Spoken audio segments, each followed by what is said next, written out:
The Strange Case of Dr. Jekyll and Mr. Hyde by Robert Louis Stevenson. Chapters 1 to 3. Chapter 1. Story of the Door. Mr. Utterson, the lawyer, was a man of rugged countenance that was never lighted by a smile, cold, scanty, and embarrassed in discourse, backward in sentiment, lean, long, dusty, dreary, and yet somehow lovable. At friendly meetings, and when the wine was to his taste, something eminently human beaconed from his eye, something indeed which never found its way into his talk, but which spoke not only in the silent symbols of the after-dinner face, but more often and loudly in the acts of his life.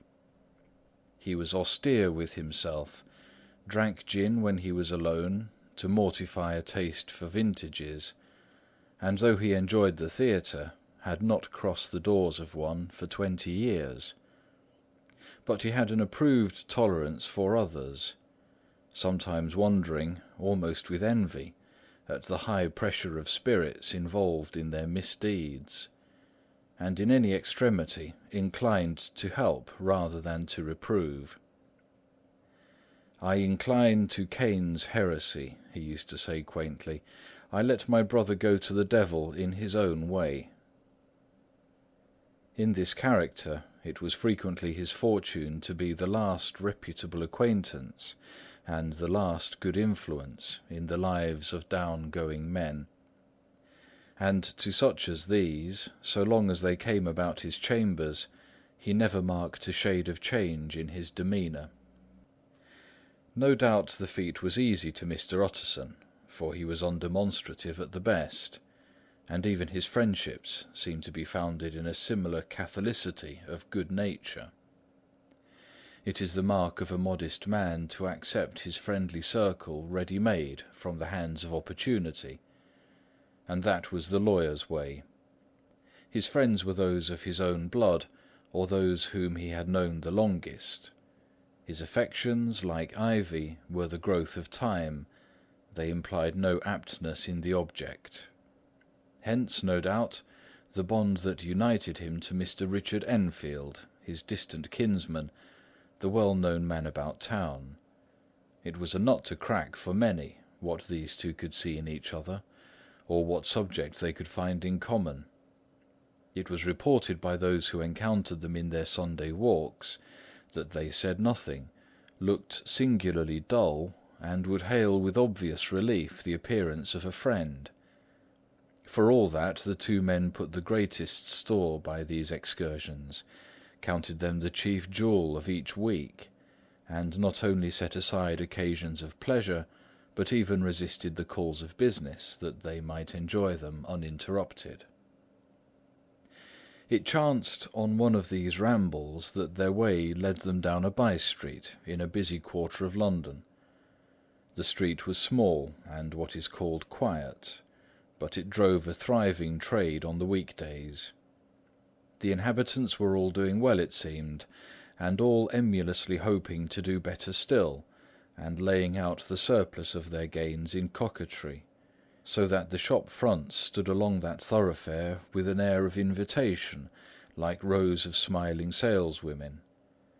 Even on Sunday, when it veiled its more florid charms and lay comparatively empty of passage, the street shone out in contrast to its dingy neighbourhood, like a fire in a forest. And with its freshly painted shutters, well-polished brasses, and general cleanliness and gaiety of note, instantly caught and pleased the eye of the passenger. 2 doors from one corner, on the left hand going east, the line was broken by the entry of a court, and just at that point a certain sinister block of building thrust forward its gable on the street. It was 2 stories high, showed no window, nothing but a door on the lower story, and a blind forehead of discoloured wall on the upper, and bore in every feature the marks of prolonged and sordid negligence. The door, which was equipped with neither bell nor knocker, was blistered and distained. Tramps slouched into the recess and struck matches on the panels. Children kept shop upon the steps. The schoolboy had tried his knife on the mouldings, and for close on a generation no one had appeared to drive away these random visitors or to repair their ravages. Mr. Enfield and the lawyer were on the other side of the by-street, but when they came abreast of the entry, the former lifted up his cane and pointed. "Did you ever remark that door?" he asked, and when his companion had replied in the affirmative, "It is connected in my mind," added he, "with a very odd story." "Indeed?" said Mr. Utterson, with a slight change of voice. "And what was that?"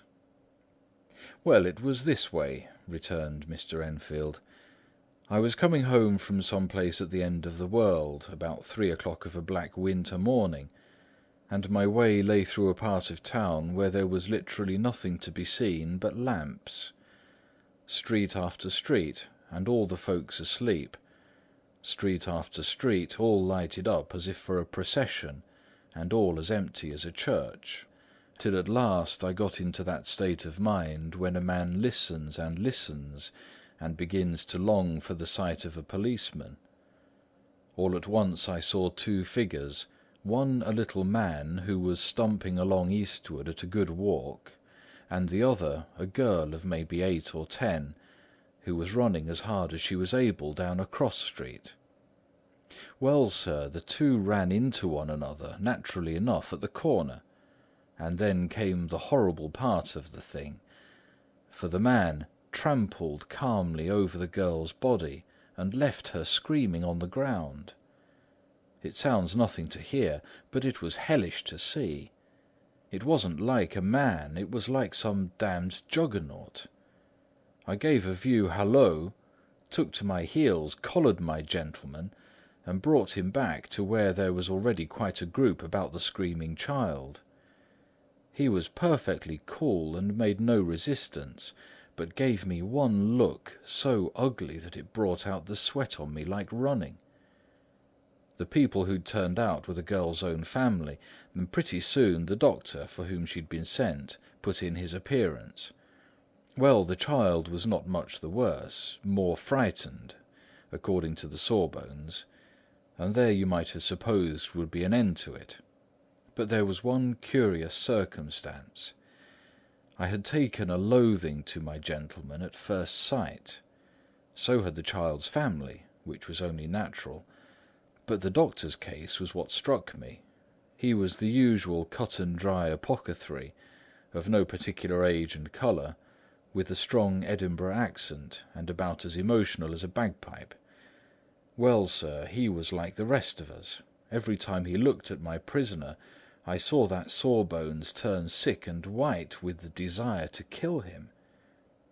I knew what was in his mind, just as he knew what was in mine, and killing being out of the question, we did the next best. We told the man we could and would make such a scandal out of this as should make his name stink from one end of London to the other.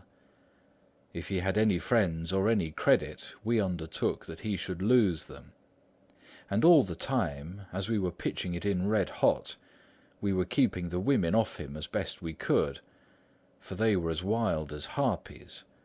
I never saw a circle of such hateful faces, and there was the man in the middle, with a kind of black, sneering coolness. Frightened too, I could see that, but carrying it off, sir, really like Satan. "If you choose to make capital out of this accident," said he, "I'm naturally helpless. No gentleman but wishes to avoid a scene," says he. "Name your figure." Well, we screwed him up to £100 for the child's family. He would have clearly liked to stick out, but there was something about the lot of us that meant mischief, and at last he struck. The next thing was to get the money, and where do you think he carried us but to that place with the door? whipped out a key, went in, and presently came back with the matter of £10 in gold and a cheque for the balance at Coutts, drawn payable to bearer and signed with a name that I can't mention, though it's one of the points of my story. But it was a name at least very well known and often printed. The figure was stiff, but the signature was good for more than that, if it was only genuine. I took the liberty of pointing out to my gentleman that the whole business looked apocryphal, and that a man does not, in real life, walk into a cellar door at 4 a.m. and come out of it with another man's cheque for close upon £100. But he was quite easy and sneering. "Set your mind at rest," says he. "I will stay with you till the banks open and cash the cheque myself." So we all set off, the doctor and the child's father and our friend and myself, and passed the rest of the night in my chambers. The next day, when we had breakfasted, went in a body to the bank. I gave in the cheque myself, and said I had every reason to believe it was a forgery. Not a bit of it. The cheque was genuine.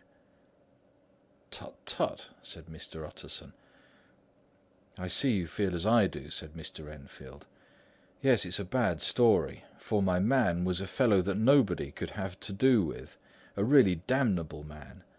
And the person that drew the cheque is the very pink of the proprieties, celebrated too, and, what makes it worse, one of your fellows who do what they call good. Blackmail, I suppose. An honest man paying through the nose for some of the capers of his youth. Blackmail House is what I call that place with the door, in consequence.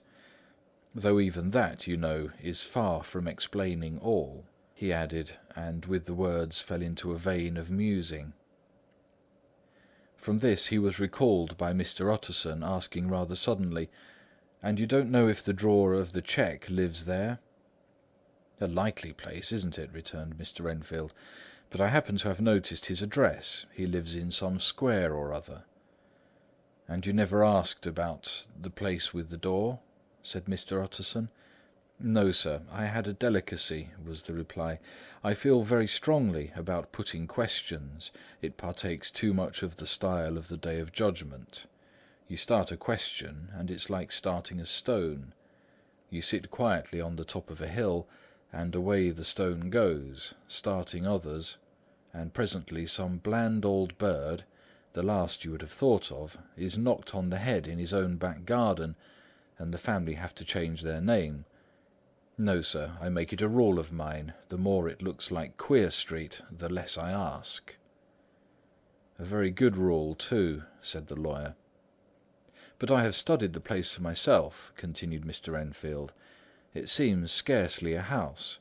There is no other door, and nobody goes in or out of that one but, once in a great while, the gentleman of my adventure. There are 3 windows looking on the court on the first floor. None below. The windows are always shut, but they're clean. And then there is a chimney, which is generally smoking, so somebody must live there. And yet it's not so sure, for the buildings are so packed together about that court that it's hard to say where one ends and another begins." The pair walked on again for a while in silence, and then, "Enfield," said Mr. Utterson, "that's a good rule of yours." "Yes, I think it is," returned Enfield. "And for all of that," continued the lawyer, "there's one point I want to ask. I want to ask the name of that man who walked over the child." "Well," said Mr. Enfield, "I can't see what harm it would do. It was a man by the name of Hyde." Said Mr. Utterson. "What sort of a man is he to see?" "He's not easy to describe. There is something wrong with his appearance, something displeasing, something downright detestable. I never saw a man I so disliked. And yet I scarce know why. He must be deformed somewhere. He gives a strong feeling of deformity, although I can't specify the point. He's an extraordinary-looking man, and yet I really can name nothing out of the way. No, sir, I can make no hand of it. I can't describe him, and it's not for want of memory, for I declare I can see him this moment." Mr. Utterson again walked some way in silence, and obviously under a weight of consideration. "You are sure he used a key?" he inquired at last. "My dear sir," began Enfield, surprised out of himself. "Yes, I know," said Utterson. "I know it must seem strange. The fact is, if I do not ask you the name of the other party, it is because I know it already. You see, Richard, your tale has gone home. If you have been inexact in any point, you had better correct it." "I think you might have warned me," returned the other, with a touch of sullenness.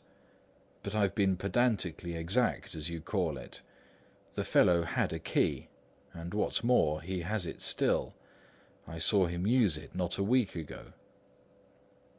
Mr. Utterson sighed deeply, but said never a word, and the young man presently resumed. "Here is another lesson to say nothing," said he. "I'm ashamed of my long tongue. Let us make a bargain never to refer to this again." "With all my heart," said the lawyer. "I shake hands on that, Richard." Chapter 2. Search for Mr. Hyde. That evening Mr. Utterson came home to his bachelor house in sombre spirits, and sat down to dinner without relish. It was his custom of a Sunday, when his meal was over, to sit close by the fire, a volume of some dry divinity on his reading desk, until the clock of the neighbouring church rang out the hour of 12, when he would go soberly and gratefully to bed. On this night, however, as soon as the cloth was taken away, he took up a candle and went into his business room. There he opened his safe, took from the most private part of it a document endorsed on the envelope as Dr. Jekyll's will, and sat down with a clouded brow to study its contents. The will was holograph, for Mr. Utterson, though he took charge of it now that it was made, had refused to lend the least assistance in the making of it. It provided not only that, in the case of the decease of Henry Jekyll, M.D., D.C.L., L.L.D., F.R.S., etc., all his possessions were to pass into the hands of his friend and benefactor, Edward Hyde, but that in case of Dr. Jekyll's disappearance or unexplained absence for any period exceeding 3 calendar months, the said Edward Hyde should step into the said Henry Jekyll's shoes, without further delay, and free from any burden or obligation, beyond the payment of a few small sums to the members of the doctor's household. This document had long been the lawyer's eyesore. It offended him, both as a lawyer and as a lover of the sane and customary sides of life, to whom the fanciful was the immodest. And hitherto it was his ignorance of Mr. Hyde that had swelled his indignation. Now, by a sudden turn, it was his knowledge. It was already bad enough when the name was but a name of which he could learn no more. It was worse when it began to be clothed upon with detestable attributes, and out of the shifting, insubstantial mists that had so baffled his eye, there leapt up the sudden, definite presentiment of a fiend. "I thought it was madness," he said, as he replaced the obnoxious paper in the safe, "and now I begin to fear it is disgrace." With that he blew out his candle, put on a greatcoat, and set forth in the direction of Cavendish Square, that citadel of medicine, where his friend the great Dr. Lanyon had his house, and received his crowding patients. If anyone knows, it will be Lanyon, he had thought. The solemn butler knew and welcomed him. He was subjected to no stage of delay, but ushered direct from the door to the dining-room, where Dr. Lanyon sat alone over his wine. He was a hearty, healthy, dapper, red-faced gentleman, with a shock of hair prematurely white, and a boisterous and decided manner. At sight of Mr. Utterson, he sprang up from his chair and welcomed him with both hands. The geniality, as was the way of the man, was somewhat theatrical to the eye, but it reposed on genuine feeling, for these two were old friends, old mates both at school and college, both thorough respecters of themselves and of each other, and, what does not always follow, men who thoroughly enjoyed each other's company. After a little rambling talk, the lawyer led up to the subject which so disagreeably preoccupied his mind.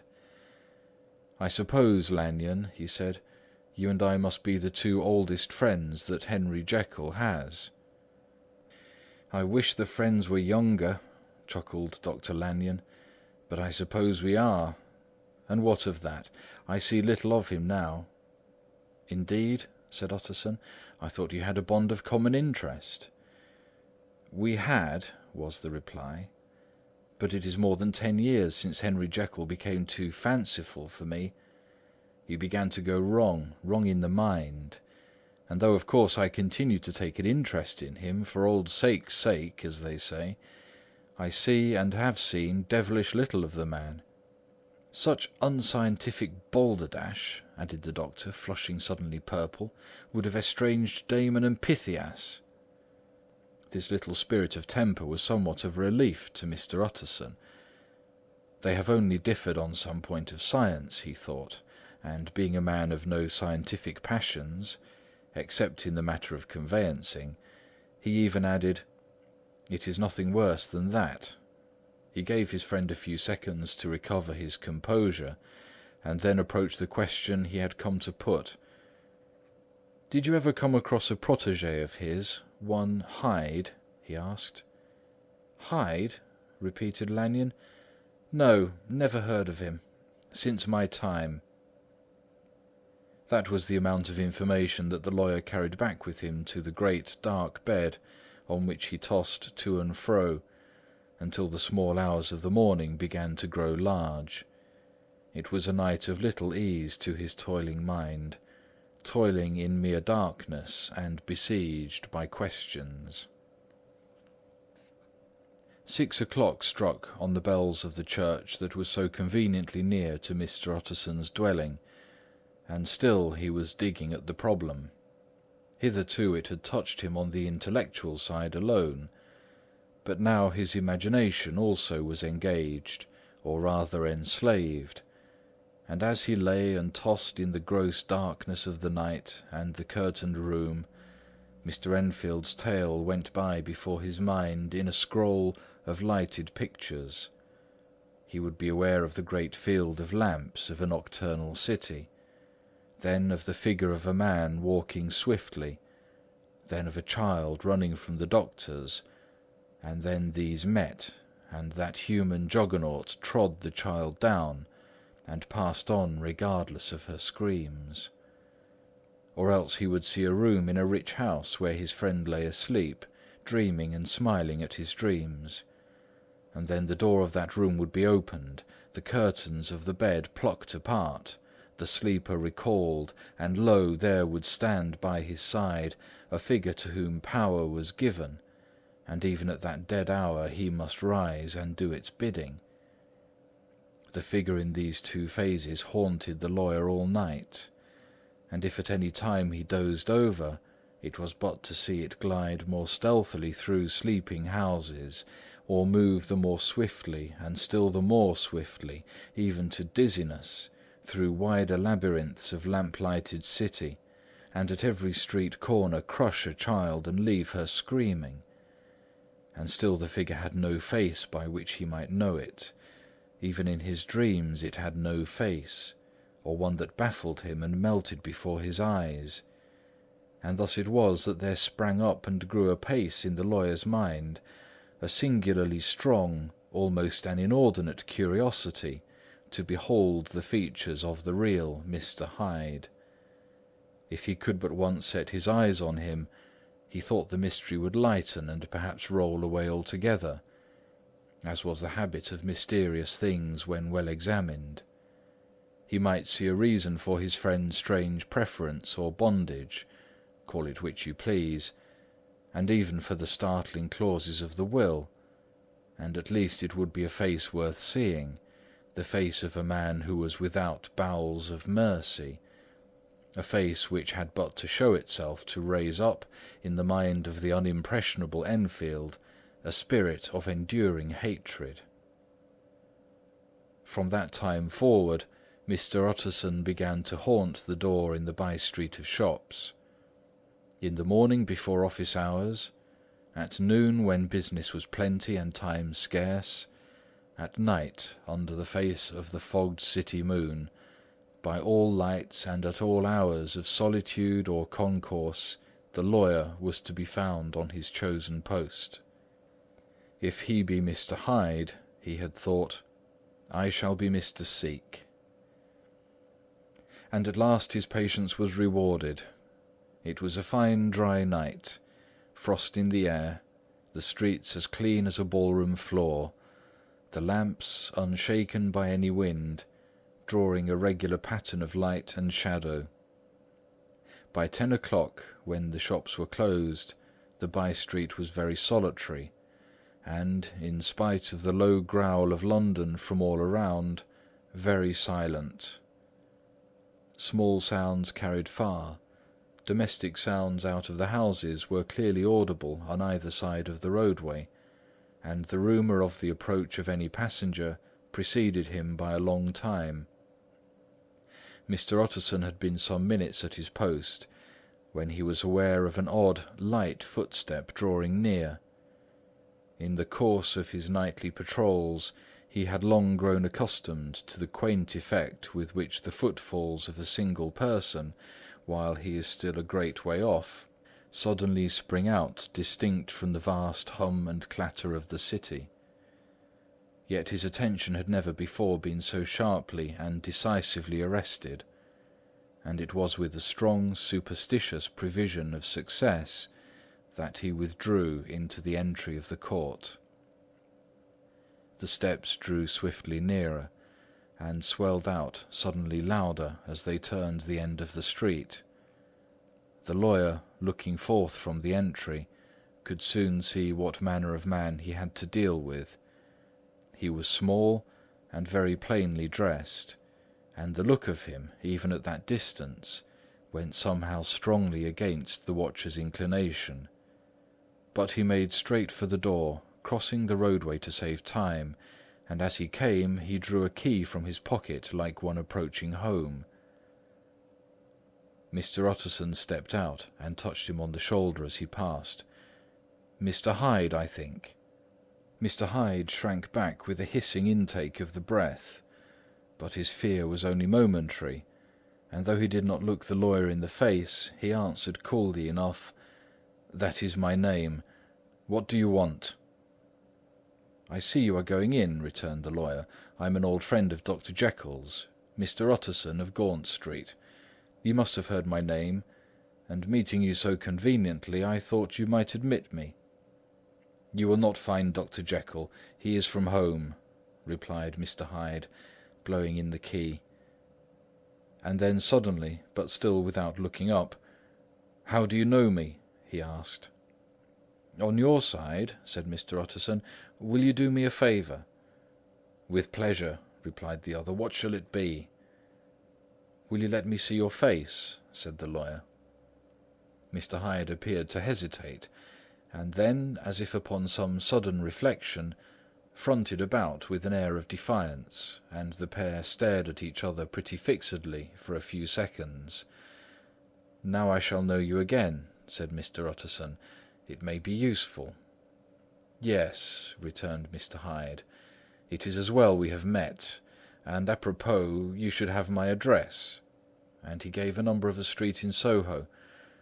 "Good God!" thought Mr. Utterson, "can he too have been thinking of the will?" But he kept his feelings to himself, and only grunted in acknowledgment of the address. "And now," said the other, "how do you know me?" "By description," was the reply. "Whose description?" "We have common friends," said Mr. Utterson. "Common friends," uttered Mr. Hyde a little hoarsely. "Who are they?" Jekyll, for instance," said the lawyer. "He never told you!" cried Mr. Hyde, with a flush of anger. "I did not think you would have lied." "Come," said Mr. Utterson, "that is not fitting language." The other snarled aloud with a savage laugh, and the next moment, with extraordinary quickness, he had unlocked the door and disappeared into the house. The lawyer stood a while when Mr. Hyde had left him, the picture of disquietude. Then he began slowly to mount the street, pausing every step or two, and putting his hand to his brow like a man in mental perplexity. The problem he was thus debating as he walked was one of a class that is rarely solved. Mr. Hyde was pale and dwarfish.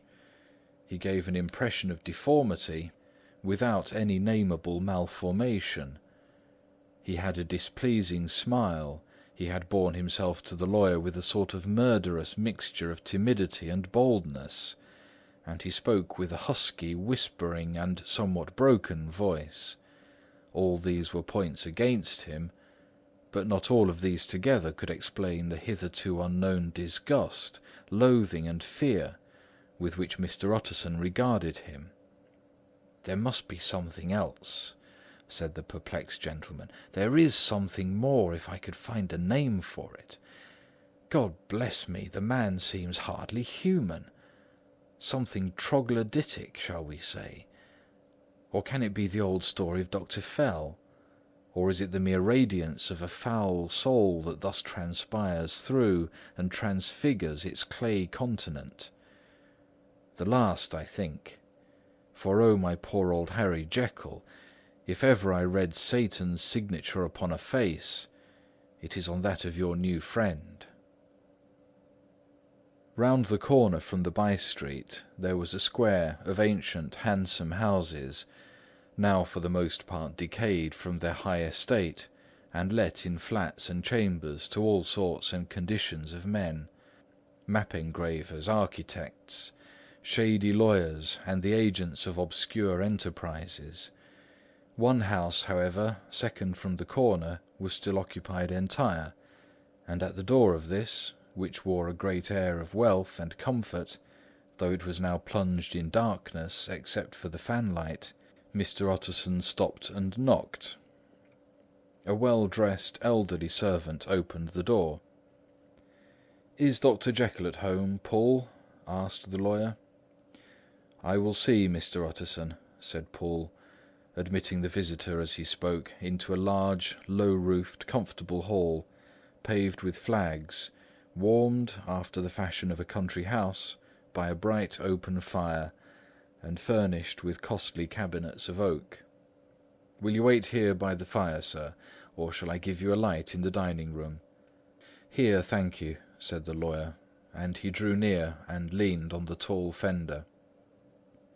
This hall, in which he was now left alone, was a pet fancy of his friend the doctor's, and Utterson himself was wont to speak of it as the pleasantest room in London. But tonight there was a shudder in his blood. The face of Hyde sat heavy in his memory. He felt, what was rare with him, a nausea and distaste of life, and in the gloom of his spirits he seemed to read a menace in the flickering of the firelight on the polished cabinets, and the uneasy starting of the shadow on the roof. He was ashamed of his relief when Poole presently returned to announce that Dr. Jekyll was gone out. "I saw Mr. Hyde go in by the old dissecting-room door, Poole," he said. "Is that right, when Dr. Jekyll is from home?" "Quite right, Mr. Utterson, sir," replied the servant. "Mr. Hyde has a key." "Your master seems to repose a great deal of trust in that young man, Poole," resumed the other musingly. "Yes, sir, he do indeed," said Poole. "We all have orders to obey him." "I do not think I ever met Mr. Hyde," asked Utterson. "Oh dear no, sir, he never dines here," replied the butler. "Indeed, we see very little of him on this side of the house. He mostly comes and goes by the laboratory." "Well, good night, Poole. Good night, Mr. Utterson." And the lawyer set out homeward with a very heavy heart, Poor Harry Jekyll, he thought. My mind misgives me he is in deep waters. He was wild when he was young, a long while ago to be sure, but in the law of God there is no statute of limitations. Ay, it must be that, the ghost of some old sin, the cancer of some concealed disgrace, punishment coming, pede claudo, years after memory has forgotten and self-love condones the fault.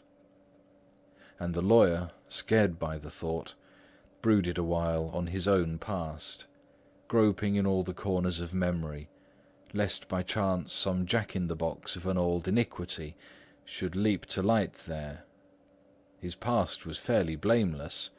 Few men could read the rolls of their life with less apprehension.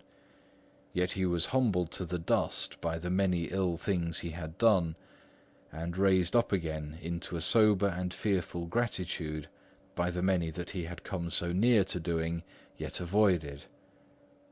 And then by a return on his former subject, he conceived a spark of hope.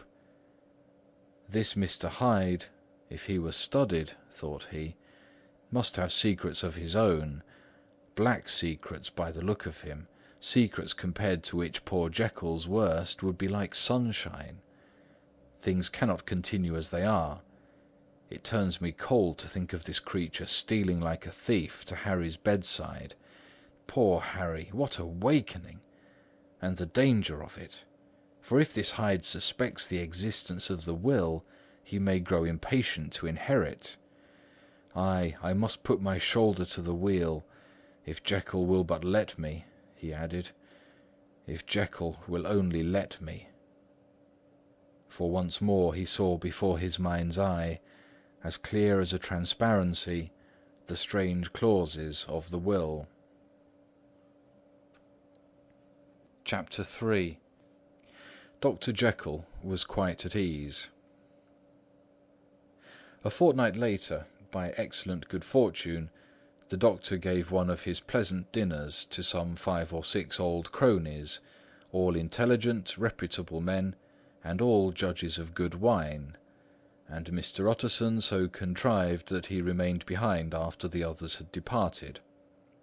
This was no new arrangement, but a thing that had befallen many scores of times.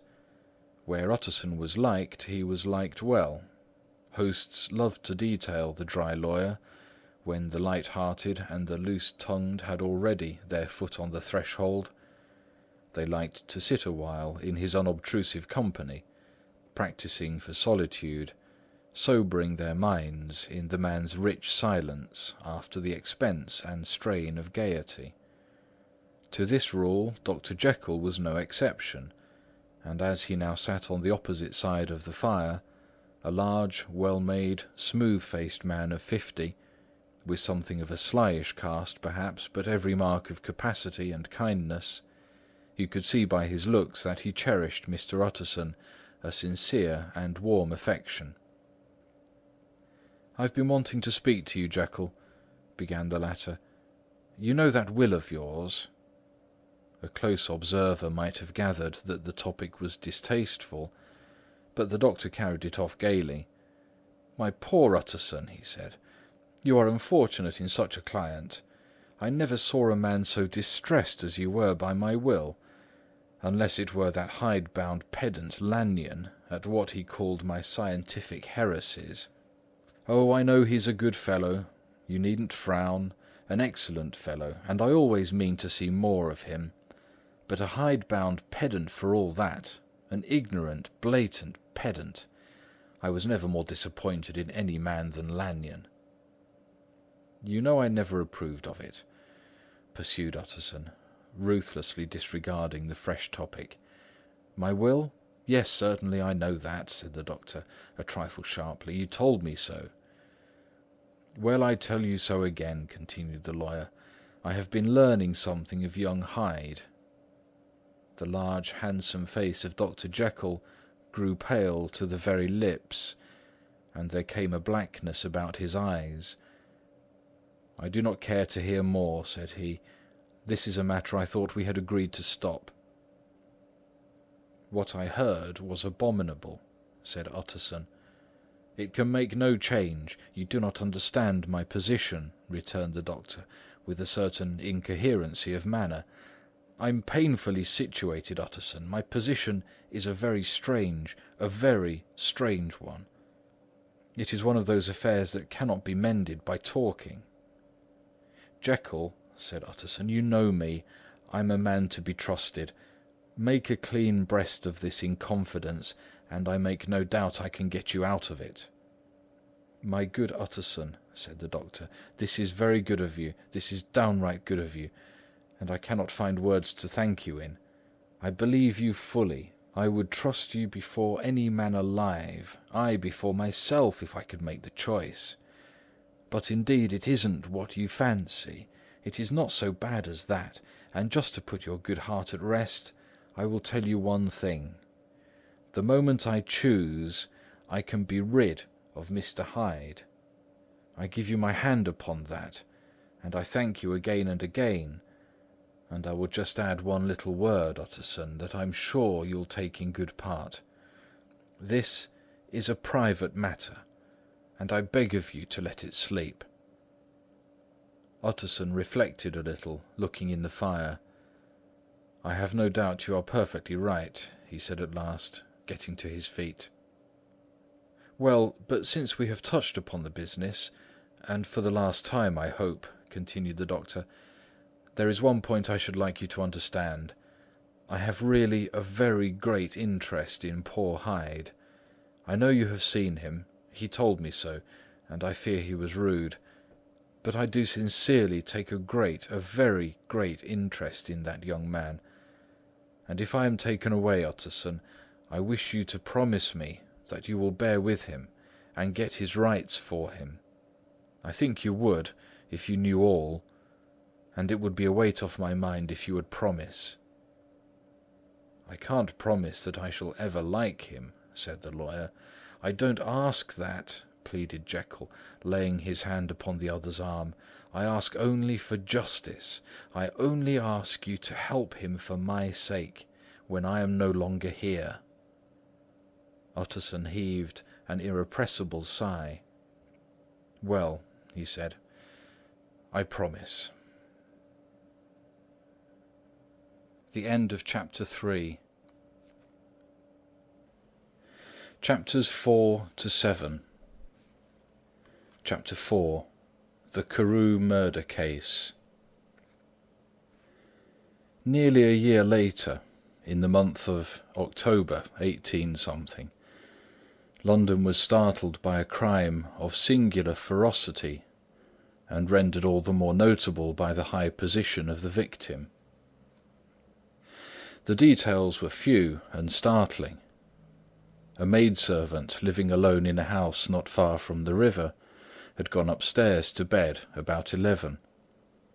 Although a fog rolled over the city in the small hours, the early part of the night was cloudless, and the lane, which the maid's window overlooked, was brilliantly lit by the full moon.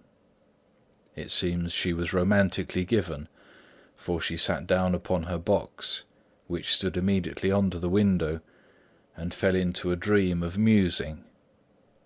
Never, she used to say with streaming tears, when she narrated the experience, never had she felt more at peace with all men, or thought more kindly of the world. And as she so sat, she became aware of an aged and beautiful gentleman with white hair, drawing near along the lane, and advancing to meet him, another and very small gentleman, to whom at first she paid less attention. When they had come within speech, which was just under the maid's eyes, the older man bowed and accosted the other with a very pretty manner of politeness. It did not seem as if the subject of his address were of great importance. Indeed, from his pointing, it sometimes appeared as if he were only inquiring his way. But the moon shone on his face as he spoke, and the girl was pleased to watch it. It seemed to breathe such an innocent and old-world kindness of disposition, yet with something high too, as of a well-founded self-content. Presently her eye wandered to the other, and she was surprised to recognize in him a certain Mr. Hyde, who had once visited her master and for whom she had conceived a dislike. He had in his hand a heavy cane, with which he was trifling, but he answered never a word, and seemed to listen with an ill-contained impatience. Then all of a sudden he broke out in a great flame of anger, stamping with his foot, brandishing the cane, and carrying on, as the maid described it, like a madman. The old gentleman took a step back, with the air of one very much surprised and a trifle hurt, and at that Mr. Hyde broke out of all bounds, and clubbed him to the earth. And next moment, with ape-like fury, he was trampling his victim under foot, and hailing down a storm of blows, under which the bones were audibly shattered, and the body jumped upon the roadway. At the horror of these sights and sounds, the maid fainted. It was 2 o'clock when she came to herself and called for the police. The murderer was gone long ago, but there lay his victim in the middle of the lane, incredibly mangled. The stick with which the deed had been done, although it was of some rare and very tough and heavy wood, had broken in the middle under the stress of this insensate cruelty, and one splintered half had rolled in the neighbouring gutter. The other, without doubt, had been carried away by the murderer.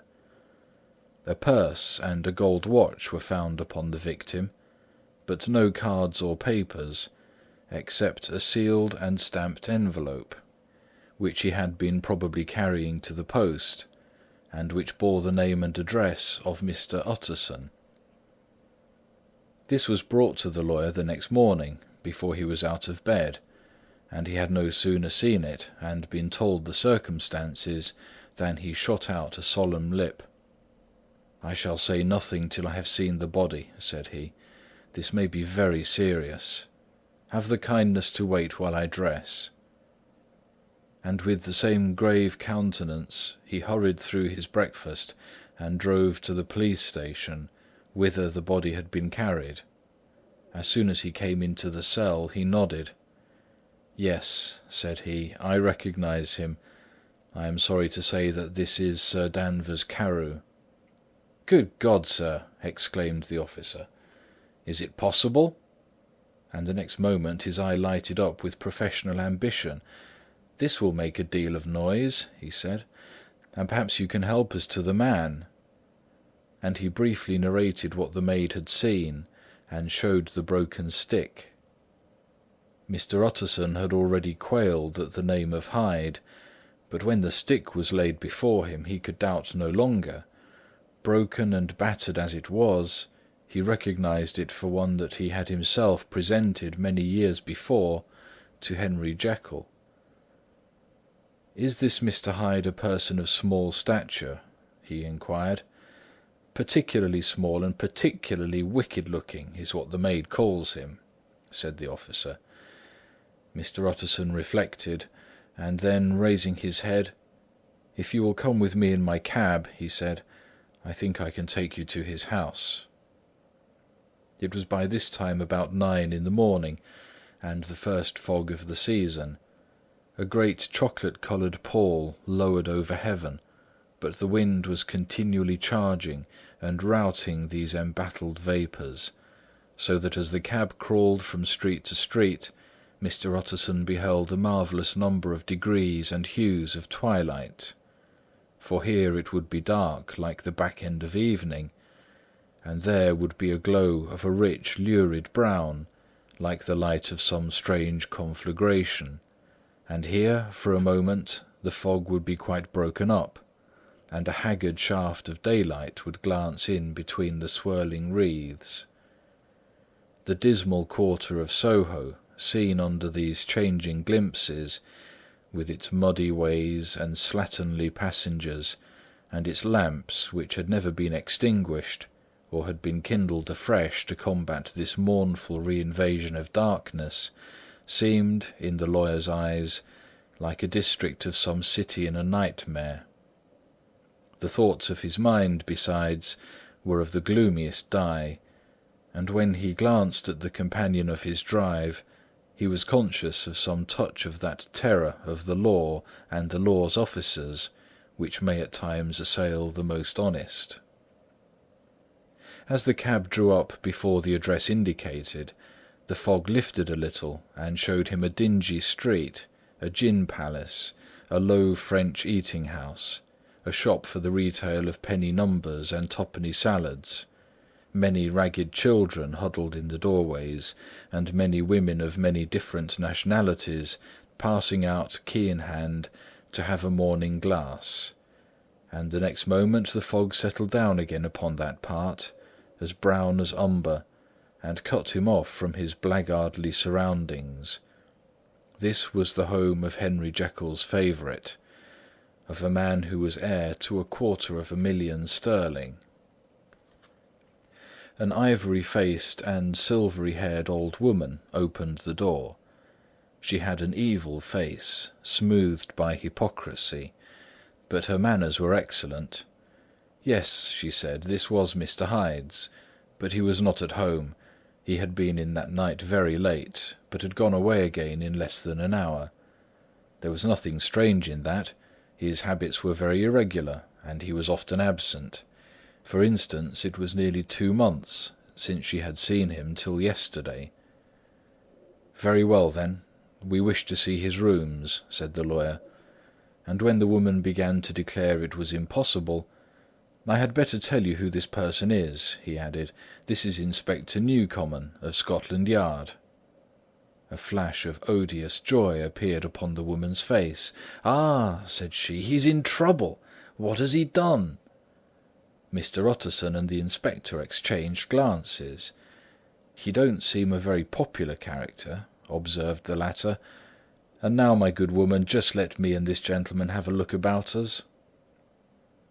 In the whole extent of the house, which but for the old woman remained otherwise empty, Mr. Hyde had only used a couple of rooms, but these were furnished with luxury and good taste. A closet was filled with wine, the plate was of silver, the napery excellent, a good picture hung upon the walls, a gift, as Utterson supposed, from Henry Jekyll, who was much of a connoisseur, and the carpets were of many plies and agreeable in colour. At this moment, however, the rooms bore every mark of having been recently and hurriedly ransacked. Clothes lay about the floor, with their pockets inside out. Lock-fast drawers stood open, and on the hearth there lay a pile of grey ashes, as though many papers had been burned. From these embers the inspector disinterred the butt end of a green cheque-book, which had resisted the action of the fire. The other half of the stick was found behind the door, and as this clinched his suspicions, the officer declared himself delighted. A visit to the bank, where several £1,000s were found to be lying to the murderer's credit, completed his gratification. "You may depend on it, sir," he told Mr. Utterson, "I have him in my hand. He must have lost his head, or he would never have left the stick, or, above all, burned the cheque-book. Why, money's life to the man. We have nothing to do but wait for him at the bank, and get out the handbills." This last, however, was not so easy of accomplishment, for Mr. Hyde had numbered few familiars. Even the master of the servant-maid had only seen him twice. His family could nowhere be traced. He had never been photographed, and the few who could describe him differed widely, as common observers will. Only on one point were they agreed, and that was the haunting sense of unexpressed deformity with which the fugitive impressed his beholders. Chapter 5. Incident of the Letter.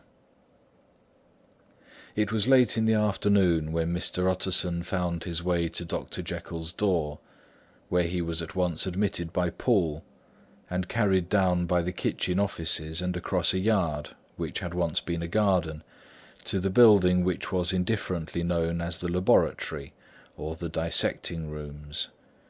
The doctor had bought the house from the heirs of a celebrated surgeon, and his own tastes being rather chemical than anatomical, had changed the destination of the block at the bottom of the garden. It was the first time that the lawyer had been received in that part of his friend's quarters, and he eyed the dingy windowless structure with curiosity, and gazed round with a distasteful sense of strangeness as he crossed the theatre, once crowded with eager students and now lying gaunt and silent, the tables laden with chemical apparatus, the floor strewn with crates and littered with packing straw, and the light falling dimly through the foggy cupola. At the further end, a flight of stairs mounted to a door covered with red baize, and through this Mr. Utterson was at last received into the doctor's cabinet. It was a large room, fitted round with glass presses, furnished, among other things, with a cheval-glass and a business table, and looking out upon the court by 3 dusty windows barred with iron. The fire burned in the grate, a lamp was set lighted on the chimney shelf, for even in the houses the fog began to lie thickly, and there, close up to the warmth, sat Dr. Jekyll, looking deadly sick. He did not rise to meet his visitor, but held out a cold hand and bade him welcome in a changed voice. "And now," said Mr. Utterson, as soon as Poole had left them, "you have heard the news?" The doctor shuddered. "They were crying it in the square," he said. "I heard them in my dining-room." "One word," said the lawyer. "Carew was my client, but so are you, and I want to know what I am doing. You have not been mad enough to hide this fellow?" "Utterson, I swear to God," cried the doctor, "I swear to God, I will never set eyes on him again. I bind my honour to you that I am done with him in this world. It is all at an end. And indeed he does not want my help. You do not know him as I do. He is safe, he is quite safe. Mark my words, he will never more be heard of." The lawyer listened gloomily. He did not like his friend's feverish manner. "You seem pretty sure of him," he said, "and for your sake I hope you may be right. If it came to a trial, your name might appear." "I am quite sure of him," replied Jekyll. "I have grounds for certainty that I cannot share with anyone. But there is one thing of which you may advise me. I have received a letter, and I am at a loss whether I should show it to the police. I should like to leave it in your hands, Utterson. You would judge wisely, I am sure. I have so great a trust in you." "You fear, I suppose, that it might lead to his detection?" asked the lawyer. "No," said the other. "I cannot say that I care what becomes of Hyde. I am quite done with him. I was thinking of my own character, which this hateful business has rather exposed." Utterson ruminated a while. He was surprised at his friend's selfishness, and yet relieved by it. "Well," said he at last, "let me see the letter." The letter was written in an old upright hand, and signed Edward Hyde, and it signified, briefly enough, that the writer's benefactor, Dr. Jekyll, whom he had long so unworthily repaid for 1,000 generosities, need labour under no alarm for his safety, as he had means of escape on which he placed a sure dependence. The lawyer liked this letter well enough. It put a better colour on the intimacy than he had looked for, and he blamed himself for some of his past suspicions. "Have you the envelope?" he asked. "I burned it," replied Jekyll, "before I thought what I was about, but it bore no postmark. The note was handed in." "Shall I keep this and sleep upon it?" asked Utterson. "I wish you to judge for me entirely," was the reply. "I have lost confidence in myself." "Well, I shall consider," returned the lawyer. "And now one word more. It was Hyde who dictated the terms in your will about that disappearance?" The doctor seemed seized with a qualm of faintness. He shut his mouth tight and nodded. "I knew it," said Utterson. "He meant to murder you. You have had a fine escape." "I have had what is far more to the purpose," returned the doctor solemnly. "I have had a lesson. O God, Utterson, what a lesson I have had!" And he covered his face for a moment with his hands. On his way out, the lawyer stopped and had a word or two with Poole. "By the by," said he, "there was a letter handed in to-day. What was the messenger like?" But Poole was positive nothing had come except by post, and only circulars by that, he added. This news sent off the visitor with his fears renewed. Plainly the letter had come by the laboratory door.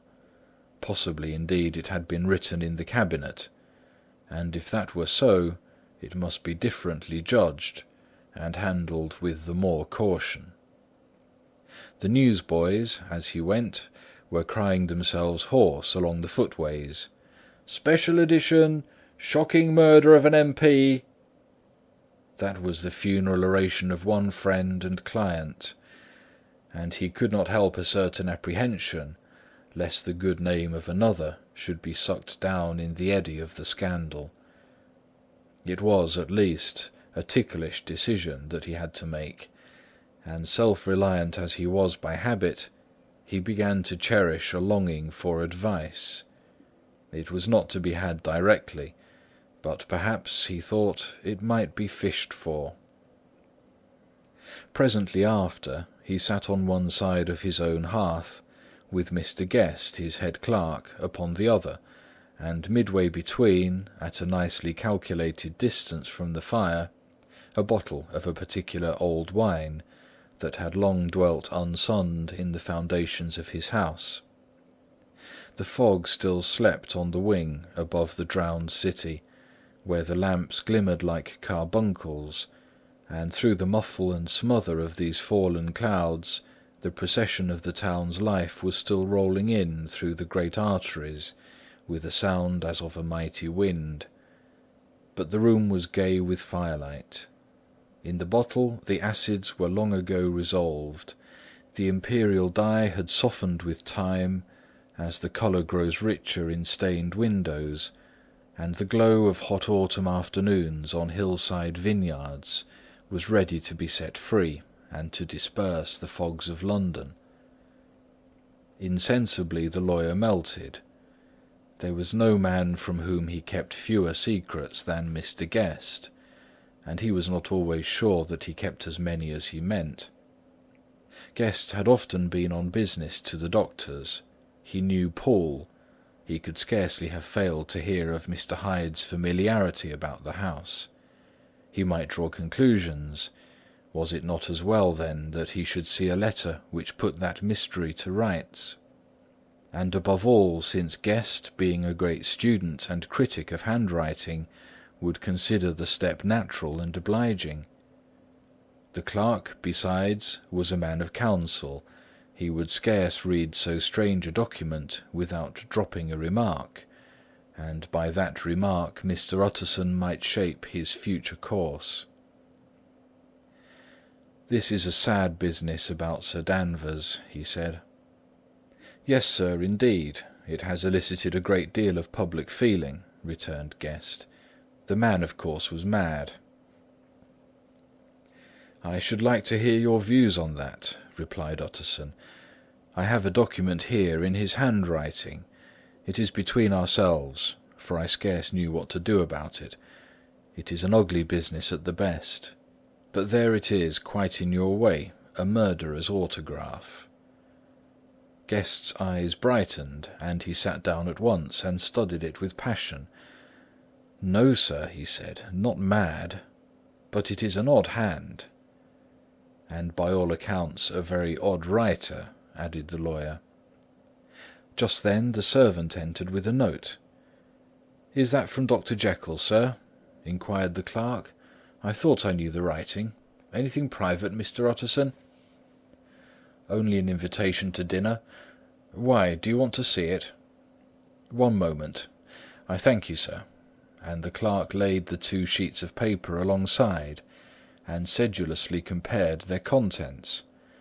"Thank you, sir," he said at last, returning both. "It's a very interesting autograph."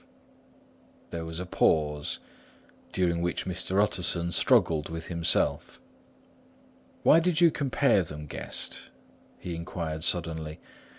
"Well, sir," returned the clerk, "there's a rather singular resemblance. The 2 hands are in many points identical, only differently sloped." "Rather quaint," said Utterson. "It is, as you say, rather quaint," returned Guest.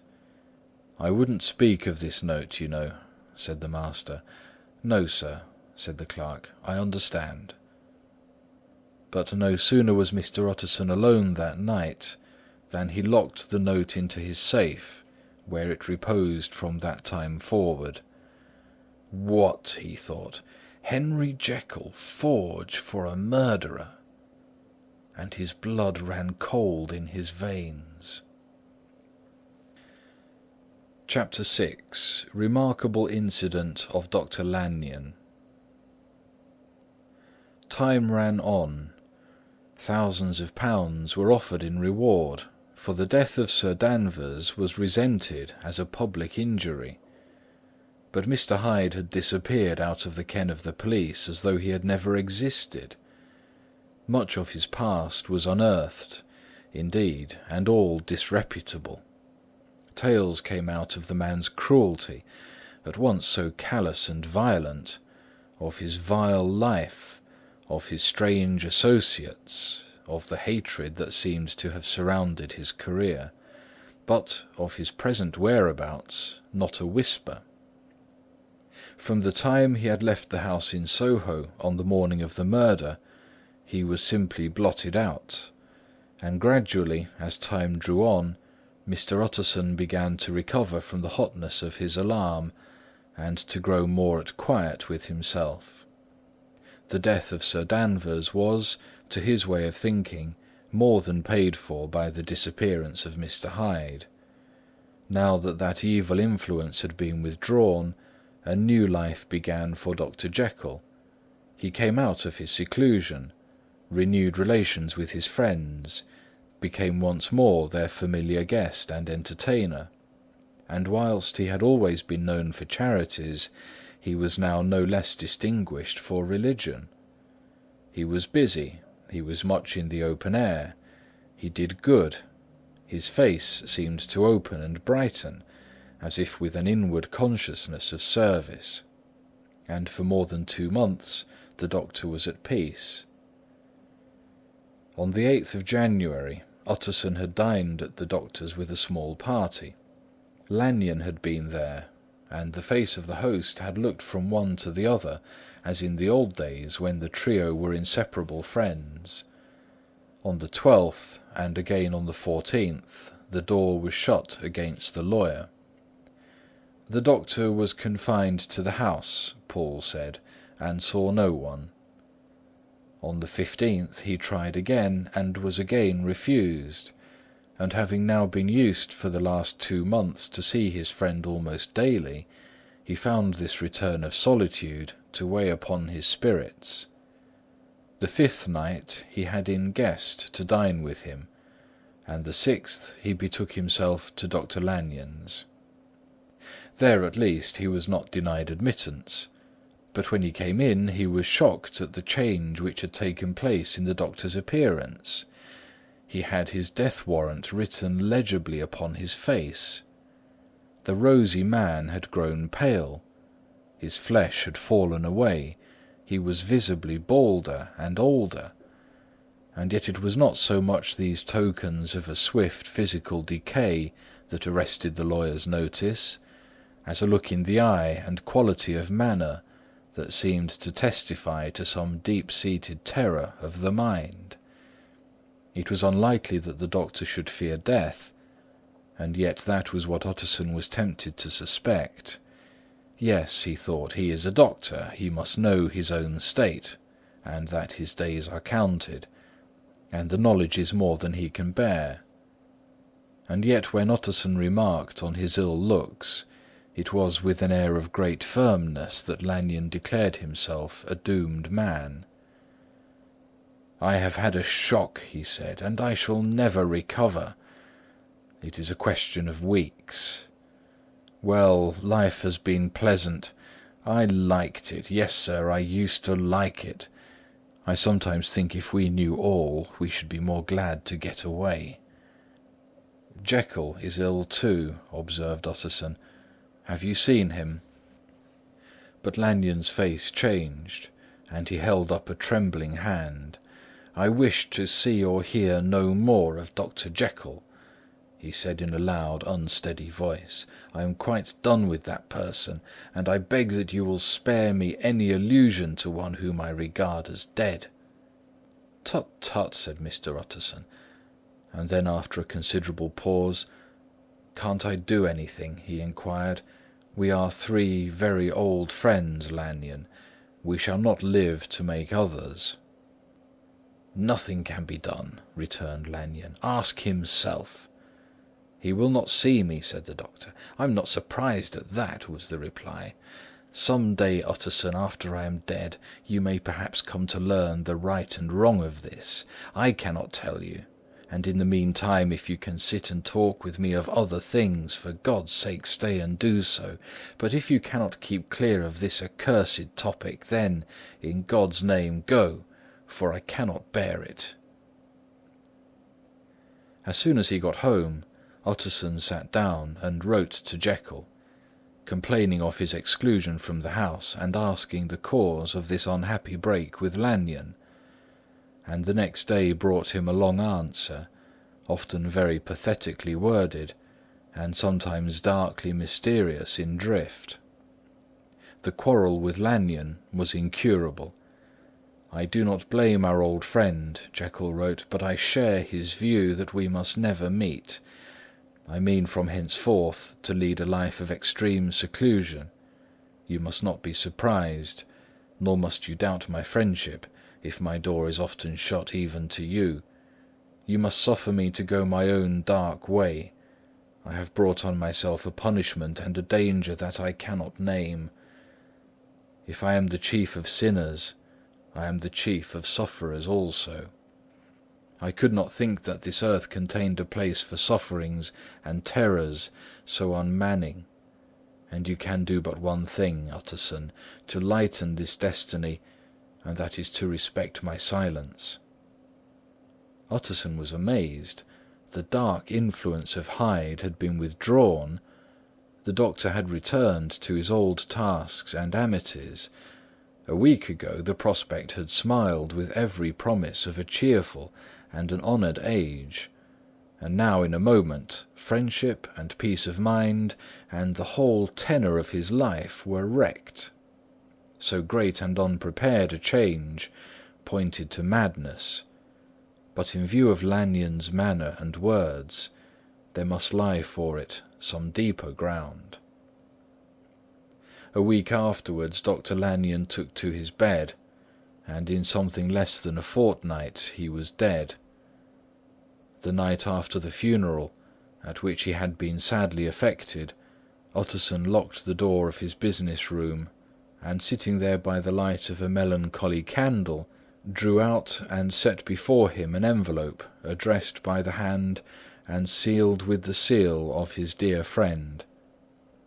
"Private, for the hands of J. G. Utterson alone, and in case of his predecease, to be destroyed unread." So it was emphatically superscribed, and the lawyer dreaded to behold the contents. "I have buried one friend to-day," he thought. "What if this should cost me another?" And then he condemned the fear as a disloyalty, and broke the seal. Within there was another enclosure, likewise sealed, and marked upon the cover as "Not to be opened till the death or disappearance of Dr. Henry Jekyll." Utterson could not trust his eyes. Yes, it was disappearance. Here again, as in the mad will which he had long ago restored to its author, here again were the idea of a disappearance and the name of Henry Jekyll bracketed. But in the will, that idea had sprung from the sinister suggestion of the man Hyde. It was set there with a purpose all too plain and horrible. Written by the hand of Lanyon, what could it mean? A great curiosity came on the trustee to disregard the prohibition and dive at once to the bottom of these mysteries. But professional honour and faith to his dead friend were stringent obligations, and the packet slept in the inmost corner of his private safe. It is one thing to mortify curiosity, another to conquer it, and it may be doubted if, from that day forth, Utterson desired the society of his surviving friend with the same eagerness. He thought of him kindly, but his thoughts were disquieted and fearful. He went to call indeed, but he was perhaps relieved to be denied admittance. Perhaps in his heart he preferred to speak with Poole upon the doorstep, and surrounded by the air and sounds of the open city, rather than to be admitted into that house of voluntary bondage, and to sit and speak with its inscrutable recluse. Poole had, indeed, no very pleasant news to communicate. The doctor, it appeared, now more than ever confined himself to the cabinet over the laboratory, where he would sometimes even sleep. He was out of spirits. He had grown very silent. He did not read. It seemed as if he had something on his mind. Utterson became so used to the unvarying character of these reports that he fell off little by little in the frequency of his visits.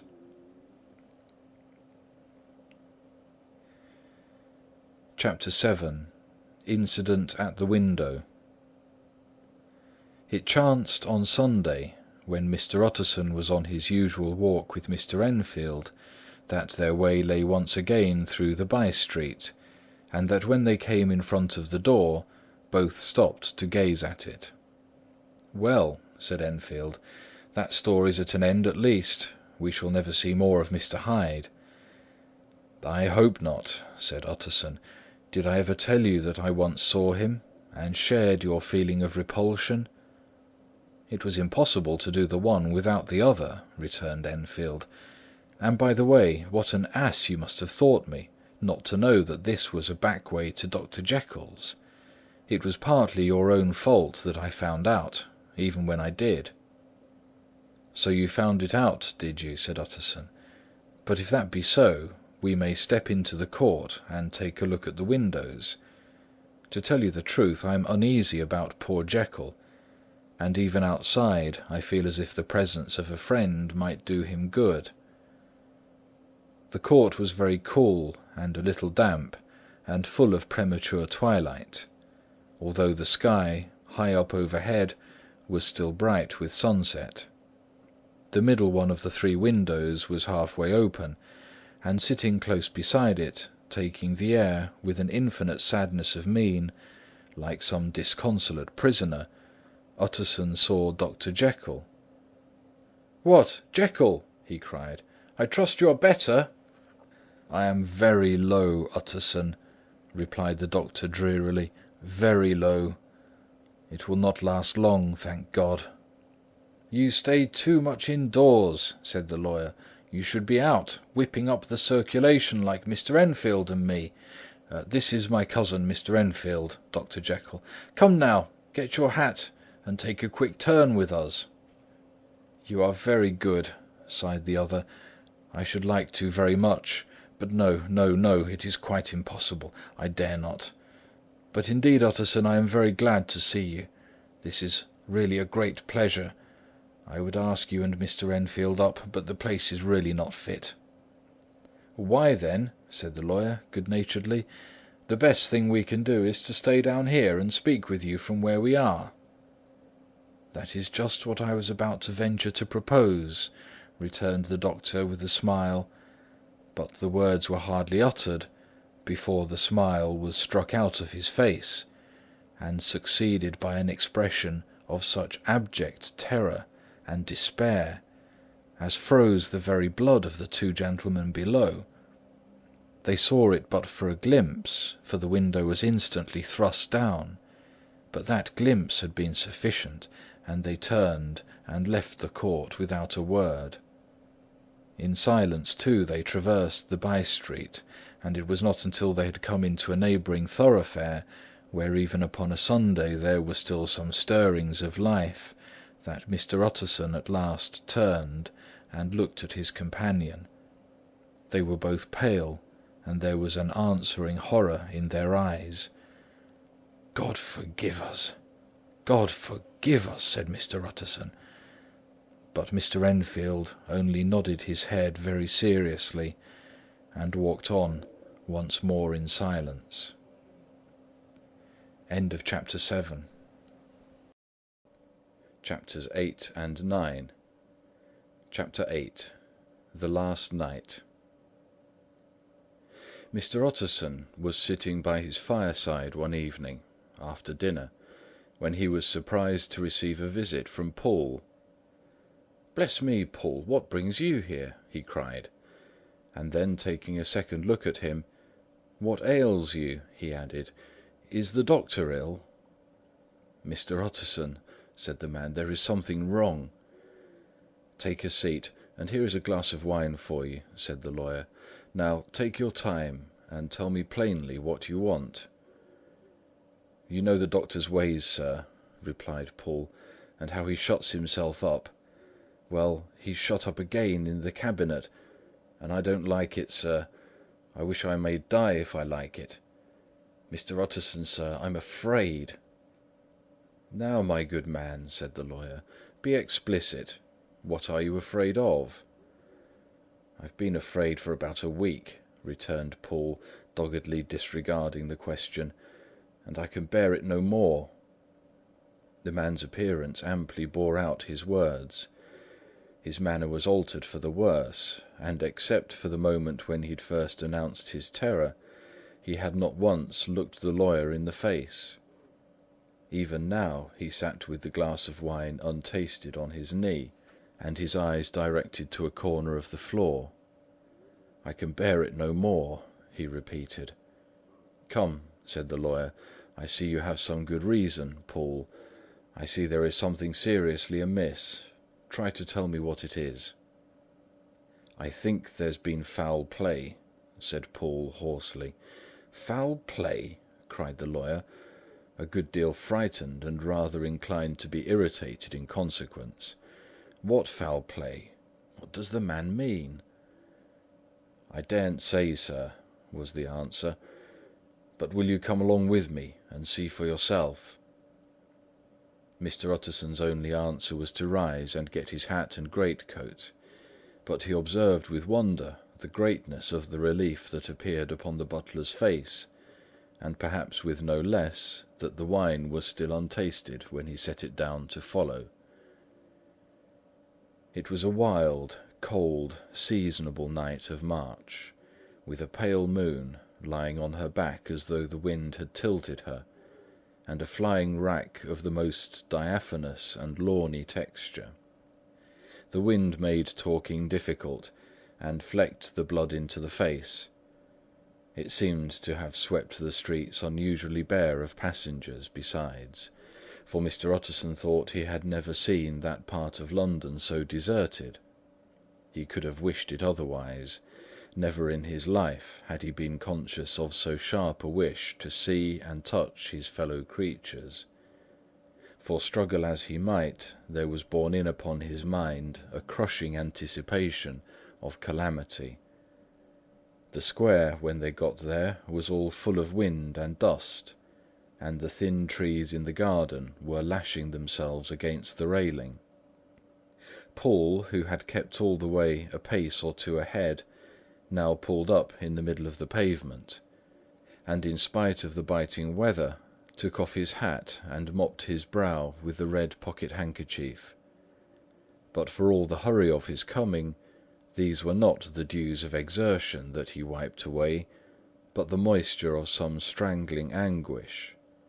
For his face was white, and his voice, when he spoke, harsh and broken.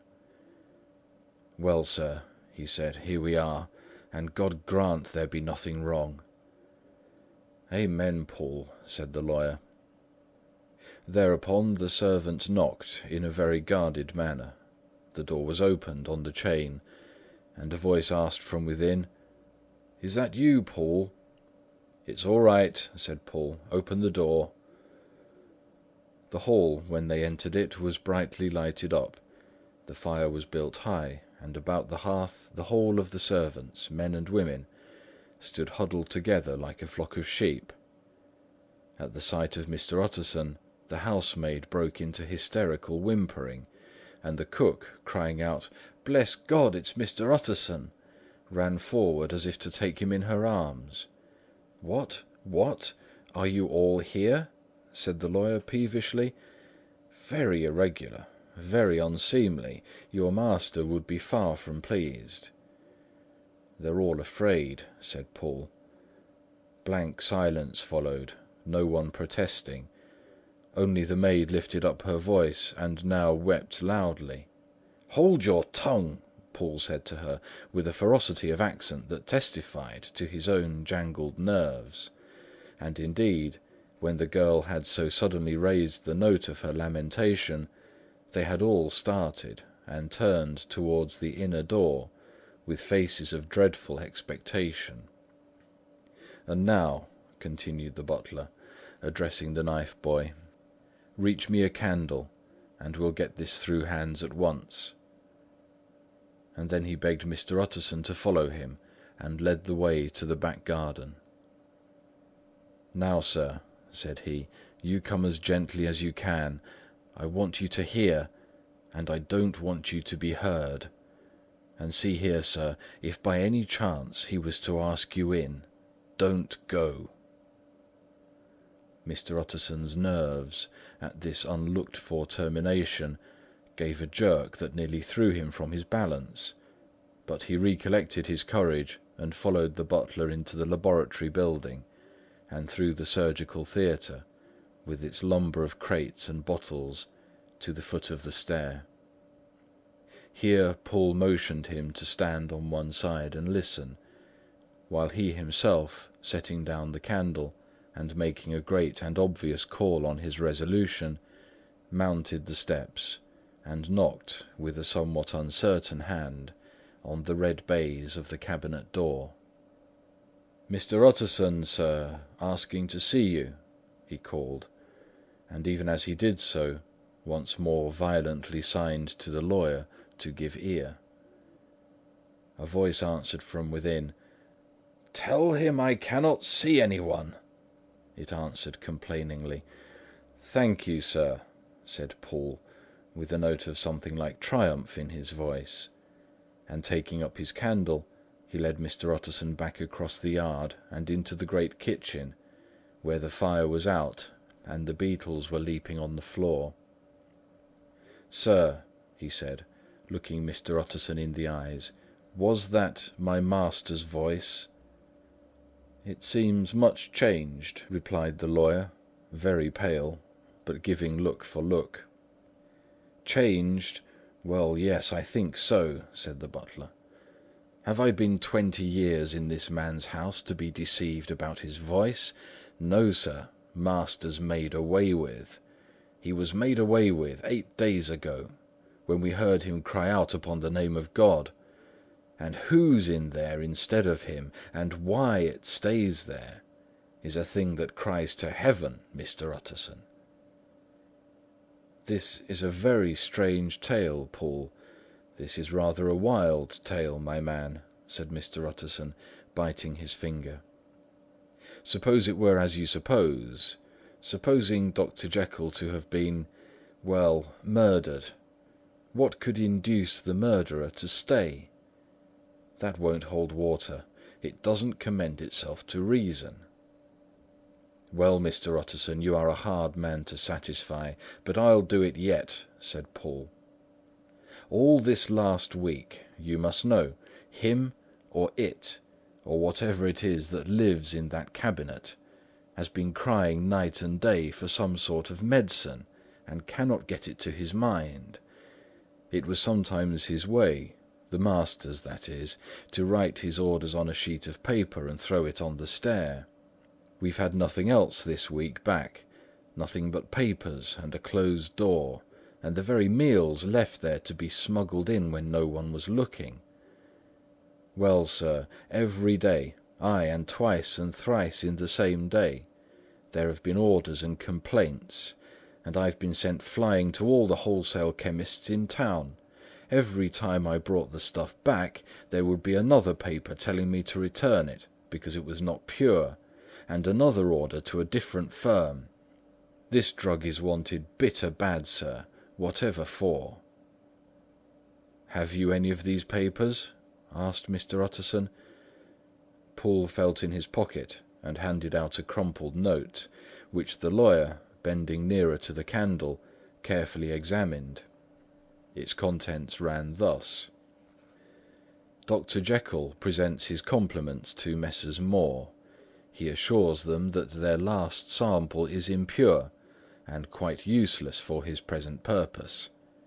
In the year 18 Dr. J. purchased a somewhat large quantity from Messrs. M. He now begs them to search with the most sedulous care, and should any of the same quality be left, to forward it to him at once. Expense is no consideration. The importance of this to Dr. J. can hardly be exaggerated." So far the letter had run composedly enough, but here, with a sudden splutter of the pen, the writer's emotion had broken loose. "For God's sake," he had added, "find me some of the old." "This is a strange note," said Mr. Utterson, and then sharply, "How do you come to have it open?" "The man at Moore's was main angry, sir, and he threw it back to me like so much dirt," returned Poole. "This is unquestionably the doctor's hand, do you know?" resumed the lawyer. "I thought it looked like it," said the servant rather sulkily, and then, with another voice, "But what matters hand of right?" he said. "I've seen him." "Seen him?" repeated Mr. Utterson. "Well?" "That's it," said Poole. "It was this way. I came suddenly into the theatre from the garden. It seems he'd slipped out to look for this drug or whatever it is, for the cabinet door was open, and there he was at the far end of the room, digging among the crates. He looked up when I came in, gave a kind of cry, and whipped upstairs into the cabinet. It was but for 1 minute that I saw him, but the hair stood upon my head like quills. Sir, if that was my master, why had he a mask upon his face? If it was my master, why did he cry out like a rat and run from me? I have served him long enough, and then—" The man paused and passed his hand over his face. "These are all very strange circumstances," said Mr. Utterson, "but I think I begin to see daylight. Your master, Poole, is plainly seized with one of those maladies that both torture and transform the sufferer. Hence, for aught I know, the alteration of his voice, hence the mask and his avoidance of his friends, hence his eagerness to find this drug by means of which the poor soul retains some hope of ultimate recovery. God grant that he be not deceived. There is my explanation. It is sad enough, Poole, ay, and appalling to consider, but it is plain and natural, hangs together well, and delivers us from all exorbitant alarms." "Sir," said the butler, turning to a sort of mottled pallor, "that thing was not my master, and there's the truth. My master," here he looked around him and began to whisper, "is a tall, fine build of a man, and this was more of a dwarf." Utterson attempted to protest. "Oh, sir," cried Paul, "do you think I do not know my master after 20 years? Do you think I do not know where his head comes to in the cabinet door, where I saw him every morning of my life? No, sir, that thing in the mask was never Dr. Jekyll. God knows what it was, but it was never Dr. Jekyll. And it is the belief of my heart that there was murder done." "Paul," replied the lawyer, "if you say that, it will become my duty to make certain. Much as I desire to spare your master's feelings, much as I am puzzled by this note, which seems to prove him to be still alive, I shall consider it my duty to break in that door." "Ah, Mr. Utterson, that's talking!"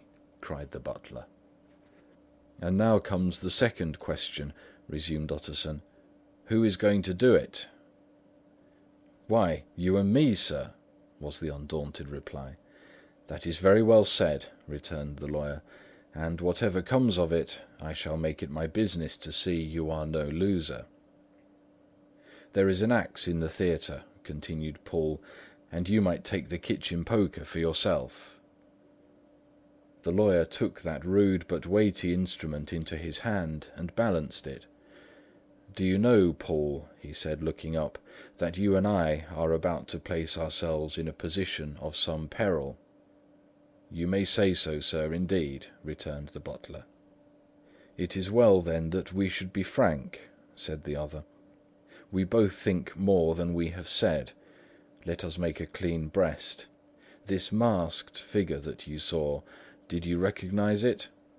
"Well, sir, it went so quick, and the creature was so doubled up, that I could hardly swear to that," was the answer. "But if you mean, was it Mr. Hyde? Why, yes, I think it was. You see, it was much of the same bigness, and it had the same quick, light way with it. And then who else could have got in by the laboratory door? You've not forgot, sir, that at the time of the murder he still had the key with him. But that's not all. I don't know, Mr. Utterson, if you ever met this Mr. Hyde." "Yes," said the lawyer, "I once spoke with him." "Then you must know as well as the rest of us that there was something queer about that gentleman, something that gave a man a turn. I don't know rightly how to say it, sir, beyond this, that you felt it in your marrow, kind of cold and thin." "I own I felt something of what you describe," said Mr. Utterson. "Quite so, sir," returned Paul. "Well, when that masked thing like a monkey jumped from among the chemicals and whipped into the cabinet, it went down my spine like ice. Oh, I know it's not evidence, Mr. Utterson. I'm book-learned enough for that. But a man has his feelings, and I give you my Bible word, it was Mr. Hyde." "Aye, aye," said the lawyer, "my fears incline to the same point. Evil, I fear, founded, evil was sure to come, of that conviction. Aye, truly, I believe you. I believe poor Harry is killed, and I believe his murderer, for what purpose God alone can tell, is still lurking in his victim's room. Well, let our name be vengeance. Call Bradshaw." The footman came at the summons, very white and nervous. "Pull yourself together, Bradshaw," said the lawyer. "This suspense, I know, is telling upon all of you. But it is now our intention to make an end of it. Paul here and I are going to force our way into the cabinet. If all is well, my shoulders are broad enough to bear the blame. Meanwhile, lest anything should really be amiss, or any malefactor seek to escape by the back, you and the boy must go round the corner with a pair of good sticks, and take your post at the laboratory door. We give you 10 minutes to get to your stations." As Bradshaw left, the lawyer looked at his watch. "And now, Paul, let us get to ours," he said. And taking the poker under his arm, he led the way into the yard. The scud had banked over the moon, and it was now quite dark. The wind, which only broke in puffs and draughts into that deep well of building, tossed the light of the candle to and fro about their steps, until they came into the shelter of the theatre, where they sat down silently to wait.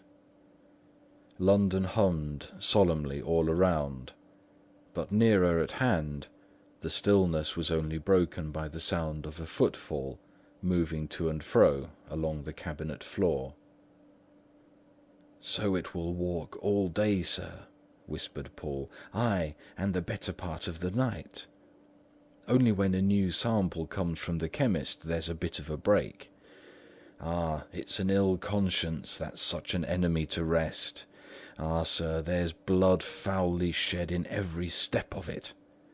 But hark again, a little closer. Put your heart into your ears, Mr. Utterson, and tell me, is that the doctor's foot?"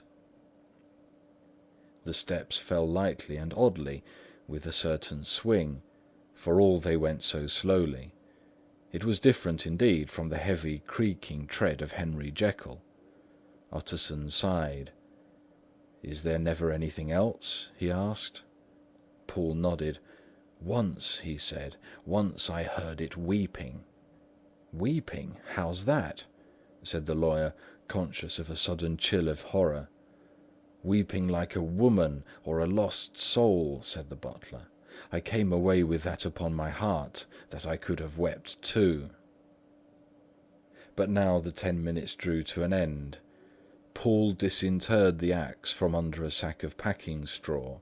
The candle was set upon the nearest table to light them to the attack, and they drew near with bated breath to where that patient foot was still going up and down, in the quiet of the night. "Jekyll!" cried Utterson with a loud voice, "I demand to see you." He paused a moment, but there came no reply. "I give you fair warning. Our suspicions are aroused, and I must and shall see you," he resumed. "If not by fair means, then by foul. If not of your consent, then by brute force." "Utterson!" said the voice, "for God's sake, have mercy!" "Ah, that's not Jekyll's voice, it's Hyde!" cried Utterson. "Down with the door, Poole!" Poole swung the axe over his shoulder. The blow shook the building, and the red baize door leaped against the lock and hinges. A dismal screech, as of mere animal terror, rang from the cabinet. Up went the axe again, and again the panels crashed and the flame bounded. 4 times the blow fell, but the wood was tough and the fittings were of excellent workmanship, and it was not until the 5th that the lock burst in sunder, and the wreck of the door fell inwards on the carpet. The besiegers, appalled by their own riot, and the stillness that had succeeded, stood back a little and peered in. There lay the cabinet before their eyes in the quiet lamplight. A good fire glowing and chattering on the hearth, the kettle singing its thin strain, a drawer or two open, papers neatly set forth on the business table, and nearer the fire the things laid out for tea. The quietest room, you would have said, and, but for the glazed presses full of chemicals, the most commonplace that night in London. Right in the midst there lay the body of a man, sorely contorted and still twitching. They drew near on tiptoe, turned it on its back, and beheld the face of Edward Hyde. He was dressed in clothes far too large for him, clothes of the doctor's bigness. The cords of his face still moved with a semblance of life, but life was quite gone, and by the crushed phial in the hand, and the strong smell of kernels that hung upon the air, Utterson knew that he was looking on the body of a self-destroyer. "We have come too late," he said sternly, "whether to save or punish. Hyde is gone to his account, and it only remains for us to find the body of your master." The far greater proportion of the building was occupied by the theatre, which filled almost the whole ground story and was lighted from above, and by the cabinet, which formed an upper story at one end and looked upon the court. A corridor joined the theatre to the door on the by-street, and with this the cabinet communicated separately by a second flight of stairs. There were besides a few dark closets and a spacious cellar. All these they now thoroughly examined. Each closet needed but a glance, for all were empty, and all, by the dust that fell from their doors, had stood long unopened. The cellar, indeed, was filled with crazy lumber, mostly dating from the times of the surgeon who was Jekyll's predecessor, but even as they opened the door they were advertised of the uselessness of further search by the fall of a perfect mat of cobweb, which had for years sealed up the entrance. Nowhere was there any trace of Henry Jekyll, dead or alive. Poole stamped on the flags of the corridor. "He must be buried here," he said, hearkening to the sound. "Or he may have fled," said Utterson, and he turned to examine the door in the by-street. It was locked, and lying near by on the flags they found the key, already stained with rust. "This does not look use," observed the lawyer. "Use!" echoed Poole. "Do you not see, sir? It is broken, much as if a man had stamped on it."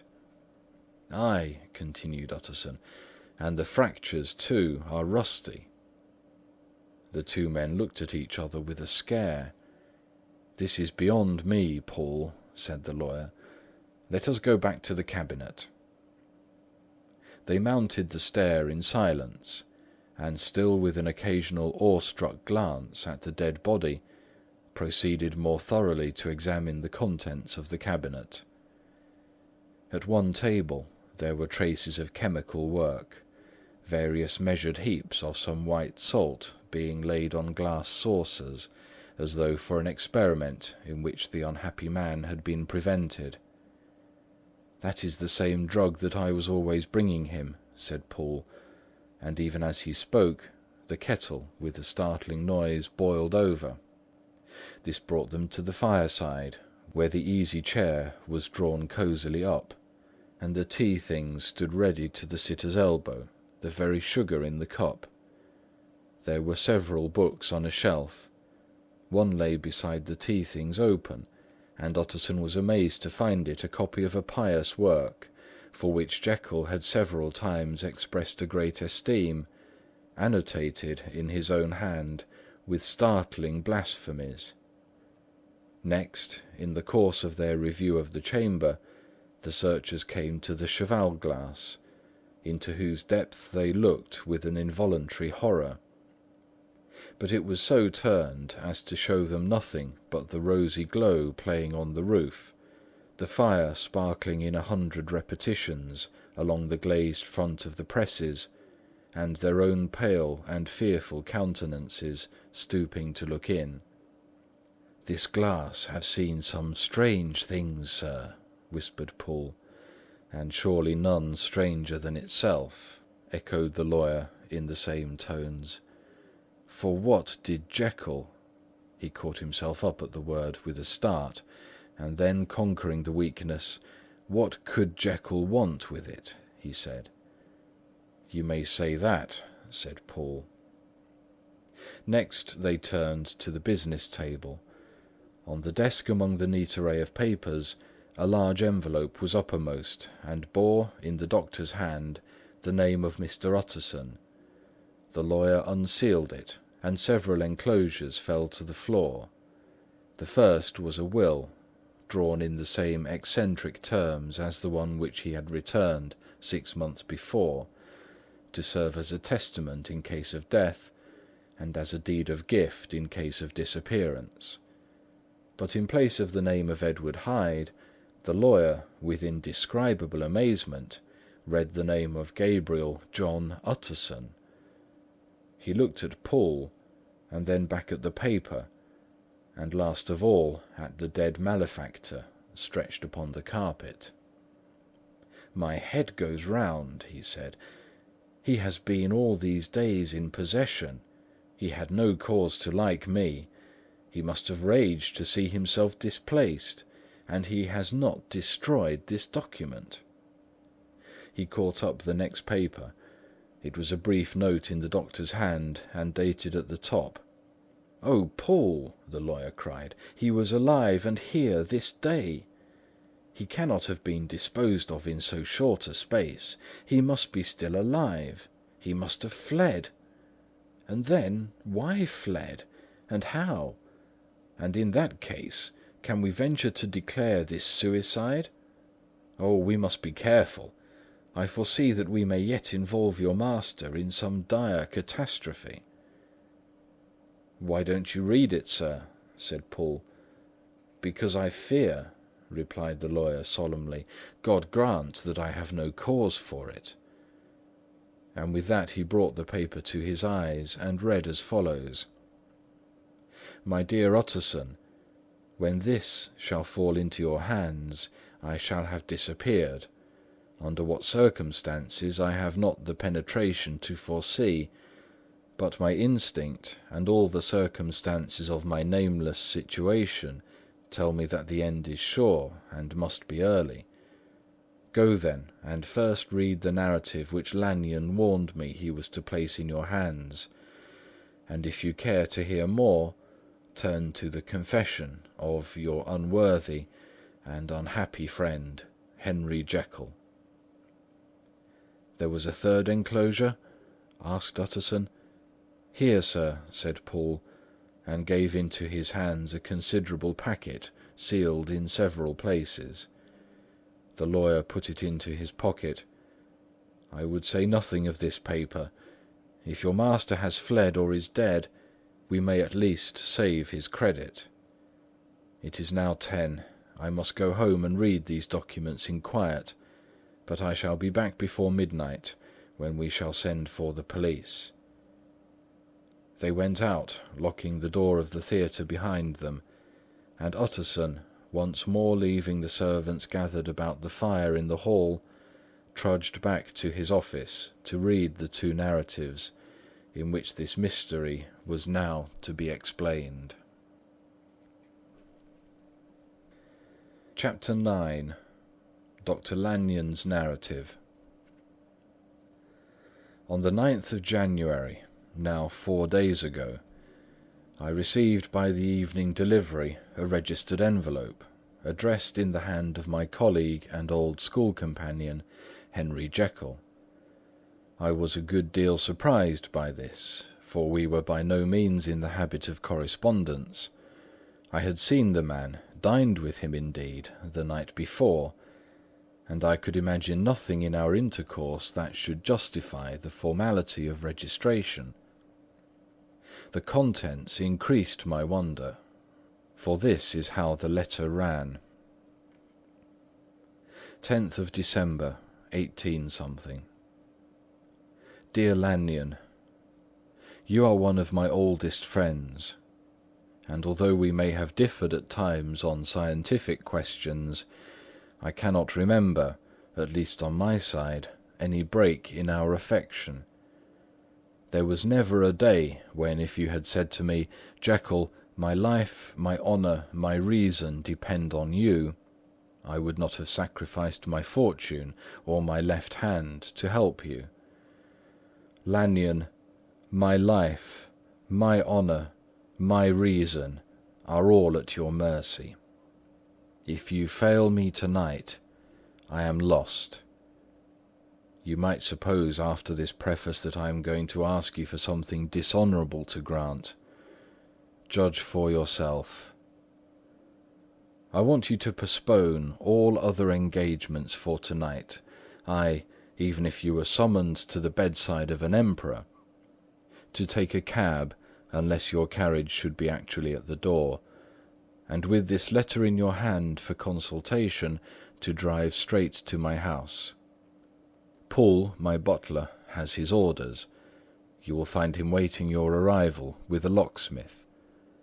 The door of my cabinet is then to be forced, and you are to go in alone, to open the glazed press letter E on the left hand, breaking the lock if it be shut, and to draw out, with all its contents as they stand, the fourth drawer from the top, or, which is the same thing, the third from the bottom.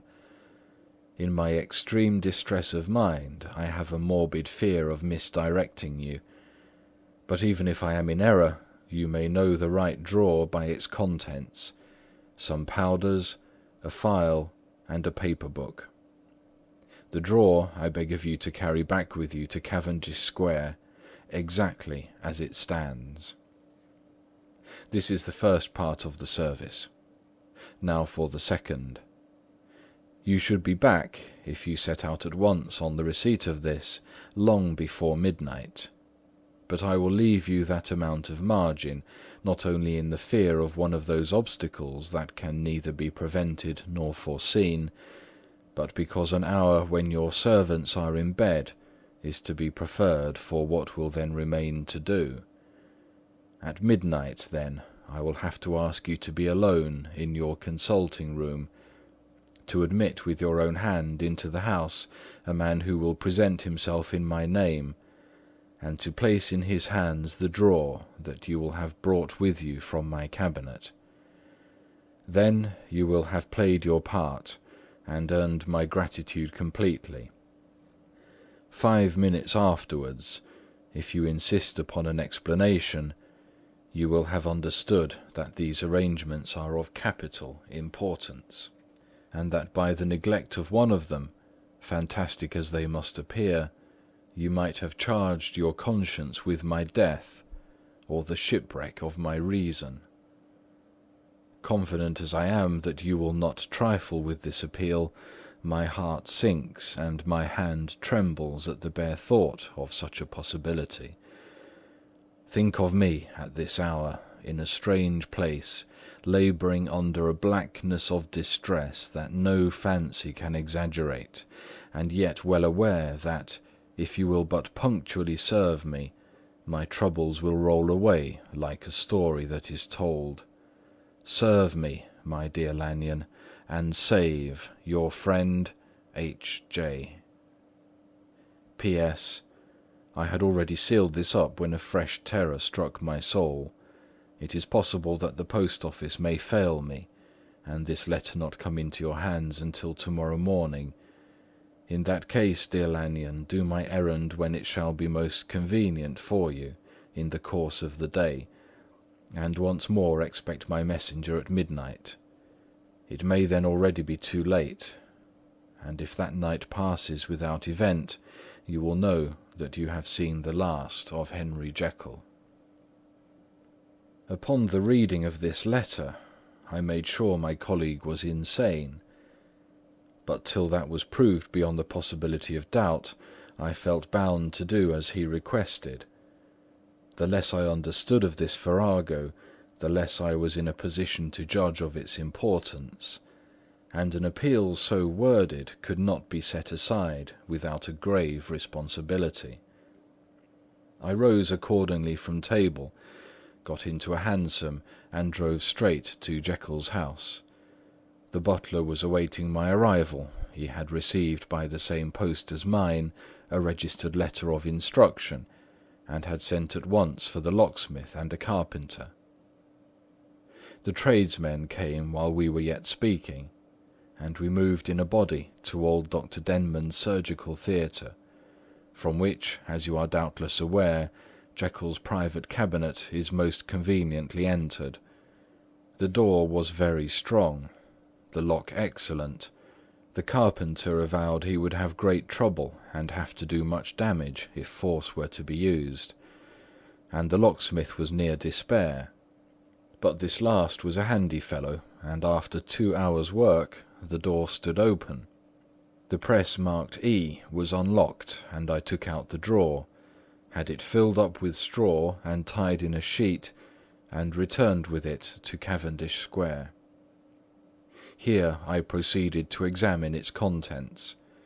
The powders were neatly enough made up, but not with the nicety of the dispensing chemist, so that it was plain they were of Jekyll's private manufacture, and when I opened one of the wrappers, I found what seemed to me a simple crystalline salt of a white colour. The phial, to which I next turned my attention, might have been about half full of a blood-red liquor, which was highly pungent to the sense of smell, and seemed to me to contain phosphorus and some volatile ether. At the other ingredients I could make no guess. The book was an ordinary version book, and contained little but a series of dates. These covered a period of many years, but I observed that the entries ceased nearly a year ago, and quite abruptly. Here and there a brief remark was appended to a date, usually no more than a single word, double occurring perhaps 6 times in a total of several hundred entries, and once very early in the list and followed by several marks of exclamation, "Total failure." All this, though it whetted my curiosity, told me little that was definite. There were a phial of some tincture, a paper of some salt, and the record of a series of experiments that had led, like too many of Jekyll's investigations, to no end of practical usefulness. How could the presence of these articles in my house affect either the honour, the sanity, or the life of my flighty colleague? If his messenger could go to one place, why could he not go to another? And even granting some impediment, why was this gentleman to be received by me in secret? The more I reflected, the more convinced I grew that I was dealing with a case of cerebral disease, and though I dismissed my servants to bed, I loaded an old revolver that I might be found in some posture of self-defence.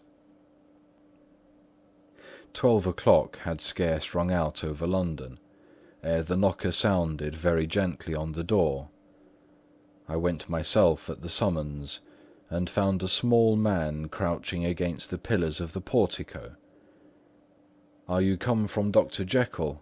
I asked. He told me yes, by a constrained gesture, and when I had bidden him enter, he did not obey me without a searching backward glance into the darkness of the square. There was a policeman not far off, advancing with his bull's-eye open, and at the sight I thought my visitor started and made greater haste. These particulars struck me, I confess, disagreeably, and as I followed him into the bright light of the consulting-room, I kept my hand ready on my weapon. Here at last I had a chance of clearly seeing him. I had never set eyes on him before, so much was certain. He was small, as I have said. I was struck besides with the shocking expression of his face, with his remarkable combination of great muscular activity and great apparent debility of constitution, and, last but not least, with the odd subjective disturbance caused by his neighbourhood. This bore some resemblance to incipient rigour, and was accompanied by a marked sinking of the pulse. At the time, I set it down to some idiosyncratic personal distaste, and merely wondered at the acuteness of the symptoms, but I have since had reason to believe the cause to lie much deeper in the nature of man, and to turn on some nobler hinge than the principle of hatred. This person, who had thus, from the first moment of his entrance, struck in me what I can only describe as a disgustful curiosity, was dressed in a fashion that would have made an ordinary person laughable. His clothes, that is to say, although they were of rich and sober fabric, were enormously too large for him in every measurement. The trousers hanging on his legs and rolled up to keep them from the ground, the waist of the coat below his haunches, and the collar sprawling wide over his shoulders. Strange to relate, this ludicrous accoutrement was far from moving me to laughter. Rather, as there was something abnormal and misbegotten in the very essence of the creature that now faced me, something seizing, surprising, and revolting, this fresh disparity seemed but to fit in with and to reinforce it, so that to my interest in the man's nature and character There was added a curiosity as to his origin, his life, his fortune and status in the world. These observations, though they have taken so great a space to be set down, were yet the work of a few seconds. My visitor was, indeed, on fire with sombre excitement. "Have you got it?" he cried. "Have you got it?" And so lively was his impatience that he even laid his hand upon my arm and sought to shake me. I put him back, conscious at his touch of a certain icy pang along my blood. "Come, sir," said I, "ye forget that I have not yet the pleasure of your acquaintance. Be seated, if you please." And I showed him an example, and sat down myself in my customary seat, and with as fair an imitation of my ordinary manner to a patient, as the lateness of the house, the nature of my preoccupations, and the horror I had of my visitor, would suffer me to muster. "I beg your pardon, Dr. Lanyon," he replied civilly enough. "What you say is very well founded, and my impatience has shown its heels to my politeness.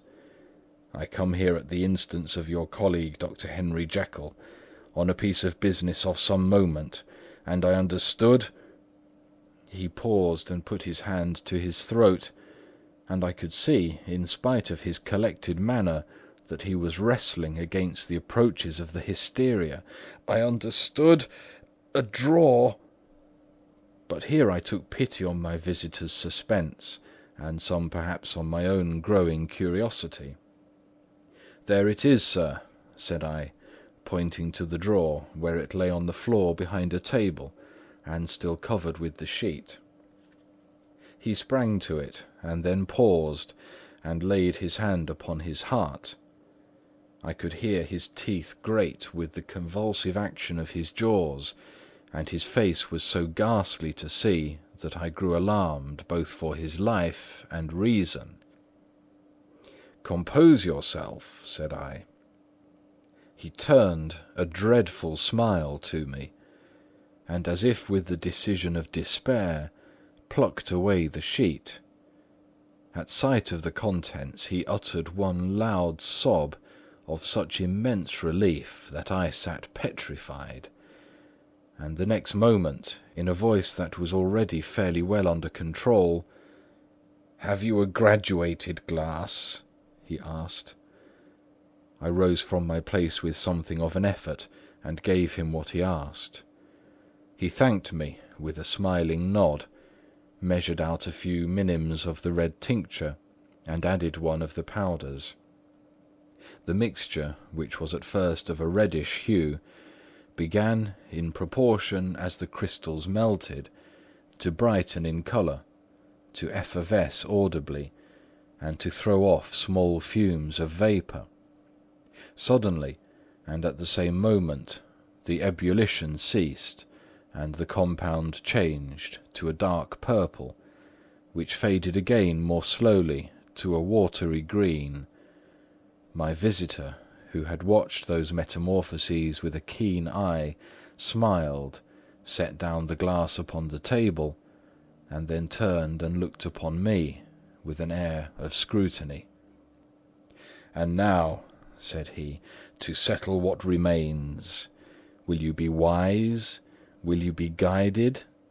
Will you suffer me to take this glass in my hand and to go forth from your house without further parley? Or has the greed of curiosity too much command of you? Think before you answer, for it shall be done as you decide. As you decide, you shall be left as you were before, and neither richer nor wiser, unless the sense of service rendered to a man in mortal distress may be counted as a kind of riches of the soul. Or, if you shall so prefer to choose, a new province of knowledge and new avenues to fame and power shall be laid open to you, here, in this room, upon this instant, and your sight shall be blasted by a prodigy to stagger the unbelief of Satan." "Sir," said I, affecting a coolness that I was far from truly possessing, "you speak enigmas, and you will perhaps not wonder that I hear you with no very strong impression of belief. But I have gone too far in the way of inexplicable services to pause before I see the end." "It is well," replied my visitor. "Lanyon, you remember your vows. What follows is under the seal of our profession. And now, you who have so long been bound to the most narrow and material views, you who have denied the virtue of transcendental medicine, you who have derided your superiors, behold!" He put the glass to his lips and drank at one gulp. A cry followed. He reeled, staggered, clutched at the table and held on, staring with injected eyes, gasping with open mouth. And as I looked, there came, I thought, a change. He seemed to swell. His face became suddenly black, and the features seemed to melt and alter. And the next moment I had sprung to my feet and leaped back against the wall, my arm raised to shield me from that prodigy, my mind submerged in terror. "O God!" I screamed, and "O God!" again and again, for there, before my eyes, pale and shaken and half fainting, and groping before him with his hands like a man restored from death, there stood Henry Jekyll. What he told me in the next hour, I cannot bring my mind to set on paper. I saw what I saw, I heard what I heard, and my soul sickened at it. And yet now, when that sight is faded from my eyes, I ask myself if I believe it, and I cannot answer. My life is shaken to its roots. Sleep has left me. The deadliest terror sits by me at all hours of the day and night. I feel that my days are numbered, and that I must die. And yet I shall die incredulous. As for the moral turpitude that man unveiled to me, even with tears of penitence, I cannot, even in memory, dwell on it without a start of horror. I will say but one thing, Utterson, and that, if you can bring your mind to credit it, will be more than enough. The creature who crept into my house that night was, on Jekyll's own confession, known by the name of Hyde, and hunted for in every corner of the land as the murderer of Carew. End of chapter 9. Chapter 10. Henry Jekyll's full statement of the case. I was born in the year 18-something to a large fortune, endowed besides with excellent parts, inclined by nature to industry, fond of the respect of the wise and good among my fellow men, and thus, as might have been supposed, with every guarantee of an honourable and distinguished future. And indeed the worst of my faults was a certain impatient gaiety of disposition, such as has made the happiness of many, but such as I found it hard to reconcile with my imperious desire to carry my head high, and wear a more than commonly grave countenance before the public. Hence it came about that I concealed my pleasures, and that when I reached years of reflection, and began to look round me and take stock of my progress and position in the world, I stood already committed to a profound duplicity of life. Many a man would have even blazoned such irregularities as I was guilty of, but from the high views that I had set before me, I regarded and hid them with an almost morbid sense of shame. It was thus rather the exacting nature of my aspirations than any particular degradation in my faults that made me what I was, and, with even a deeper trench than in the majority of men, severed in me those provinces of good and evil which divide and compound man's dual nature. In this case I was driven to reflect deeply and inveterately on that hard law of life which lies at the root of religion and is one of the most plentiful springs of distress. Though so profound a double-dealer, I was in no sense a hypocrite. Both sides of me were in dead earnest. I was no more myself when I laid aside restraint and plunged in shame, than when I laboured in the eye of day at the furtherance of knowledge or the relief of sorrow and suffering. And it chanced that the direction of my scientific studies, which led wholly towards the mystic and the transcendental, reacted and shed a strong light on this consciousness of the perennial war among my members. With every day, and from both sides of my intelligence, the moral and the intellectual, I thus drew steadily nearer to that truth by whose partial discovery I have been doomed to such a dreadful shipwreck, that man is not truly one, but truly two. I say two, because the state of my own knowledge does not pass beyond that point. Others will follow. Others will outstrip me on the same lines, and I hazard the guess that man will be ultimately known for a mere polity of multifarious, incongruous and independent denizens. I, for my part, from the nature of my life, advanced infallibly in one direction and in one direction only. It was on the moral side, and in my own person, that I learned to recognize the thorough and primitive duality of man. I saw that, of the two natures that contended in the field of my consciousness, even if I could rightly be said to be either, it was only because I was radically both. And from an early date, even before the course of my scientific discoveries had begun to suggest the most naked possibility of such a miracle, I had learned to dwell with pleasure, as a beloved daydream, on the thought of the separation of these elements. If each, I told myself, could but be housed in separate identities, life would be relieved of all that was unbearable.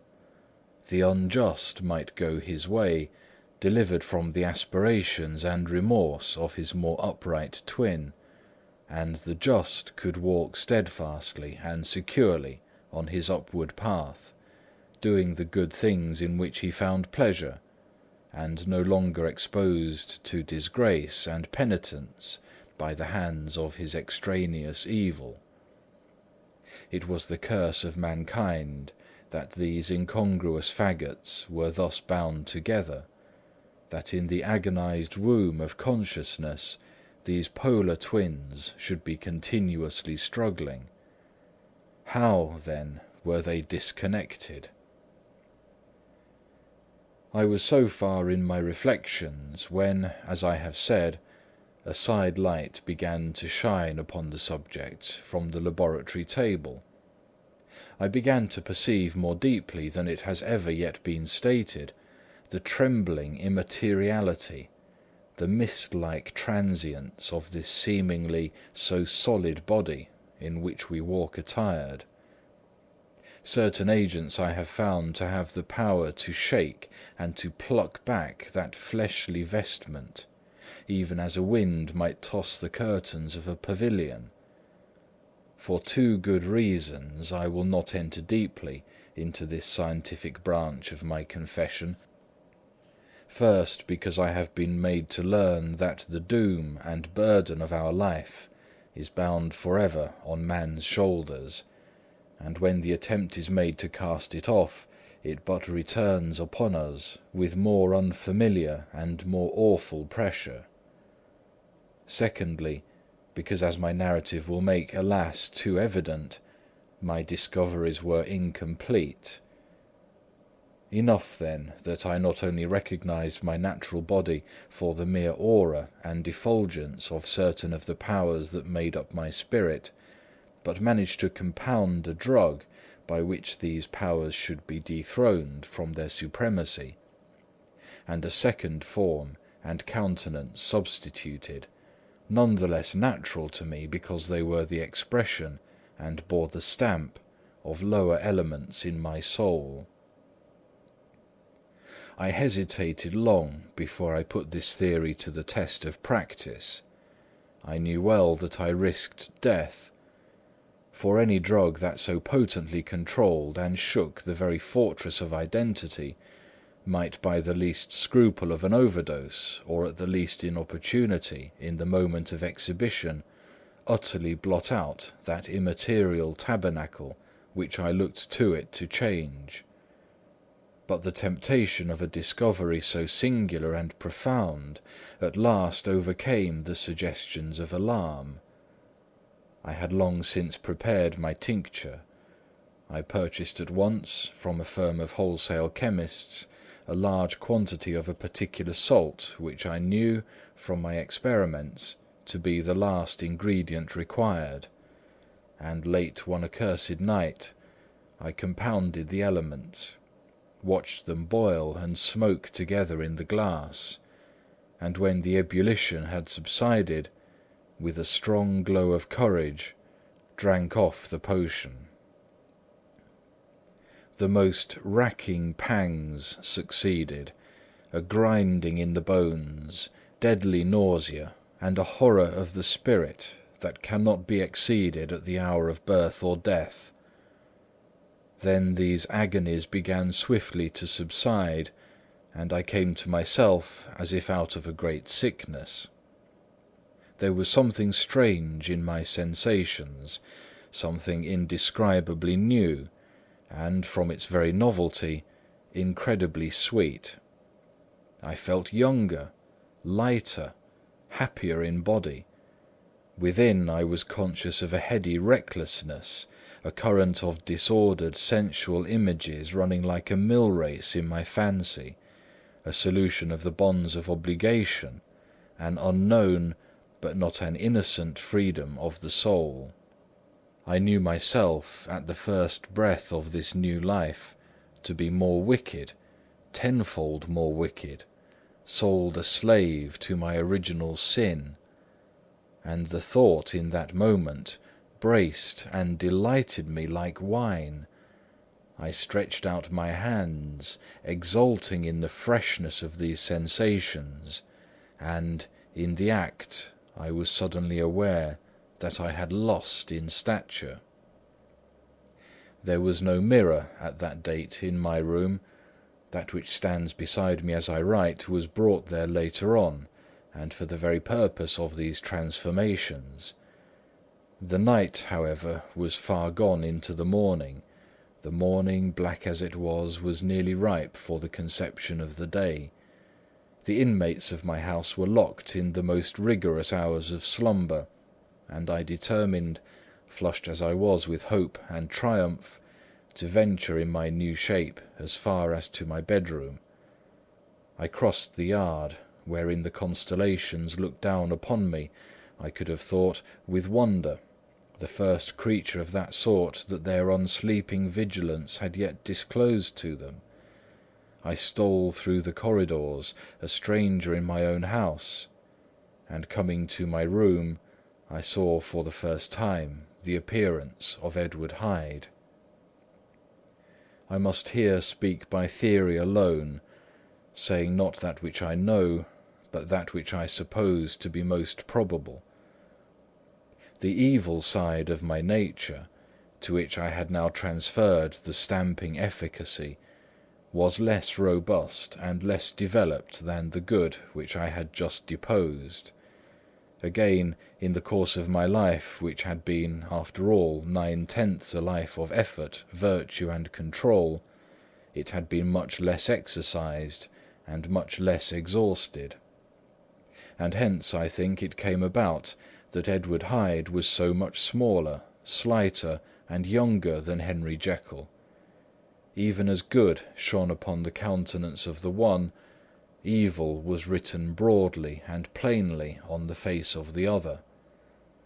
Evil, besides, which I must still believe to be the lethal side of man, had left on that body an imprint of deformity and decay. And yet when I looked upon that ugly idol in the glass, I was conscious of no repugnance, rather of a leap of welcome. This, too, was myself. It seemed natural and human. In my eyes it bore a livelier image of the spirit. It seemed more express and single than the imperfect and divided countenance I had been hitherto accustomed to call mine. And in so far I was doubtless right. I have observed that when I wore the semblance of Edward Hyde, none could come near to me at first without a visible misgiving of the flesh. This, as I take it, was because all human beings, as we meet them, are commingled out of good and evil, and Edward Hyde, alone in the ranks of mankind, was pure evil. I lingered but a moment at the mirror. The second and conclusive experiment had yet to be attempted. It yet remained to be seen if I had lost my identity beyond redemption, and must flee before daylight from a house that was no longer mine. And hurrying back to my cabinet, I once more prepared and drank the cup, once more suffered the pangs of dissolution, and came to myself once more with the character, the stature, and the face of Henry Jekyll. That night I had come to the fatal crossroads. Had I approached my discovery in a more noble spirit, had I risked the experiment while under the empire of generous or pious aspirations, all must have been otherwise, and from these agonies of death and birth I had come forth an angel instead of a fiend. The drug had no discriminating action. It was neither diabolical nor divine. It but shook the doors of the prison-house of my disposition, and like the captives of Philippi, that which stood within ran forth. At that time my virtue slumbered, my evil, kept awake by ambition, was alert and swift to seize the occasion, and the thing that was projected was Edward Hyde. Hence, although I had now two characters as well as two appearances, one was wholly evil, and the other was still the old Henry Jekyll, that incongruous compound of whose reformation and improvement I had already learned to despair. The movement was thus wholly toward the worse. Even at that time I had not yet conquered my aversion to the dryness of a life of study. I would still be merrily disposed at times, and as my pleasures were, to say the least, undignified, and I was not only well known and highly considered, but growing towards the elderly man, this incoherency of my life was daily growing more unwelcome. It was on this side that my new power tempted me, until I fell in slavery. I had but to drink the cup, to doff at once the body of the noted professor, and to assume, like a thick cloak, that of Edward Hyde.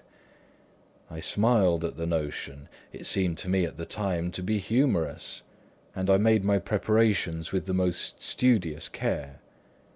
I took and furnished that house in Soho, to which Hyde was tracked by the police, and engaged as housekeeper a creature whom I well knew to be silent and unscrupulous.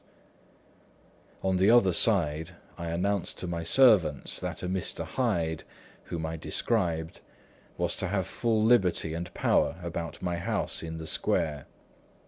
And to parry mishaps, I even called and made myself a familiar object in my second character. I next drew up that will to which you so much objected, so that if anything befell me in the person of Dr. Jekyll, I could enter on that of Edward Hyde without pecuniary loss.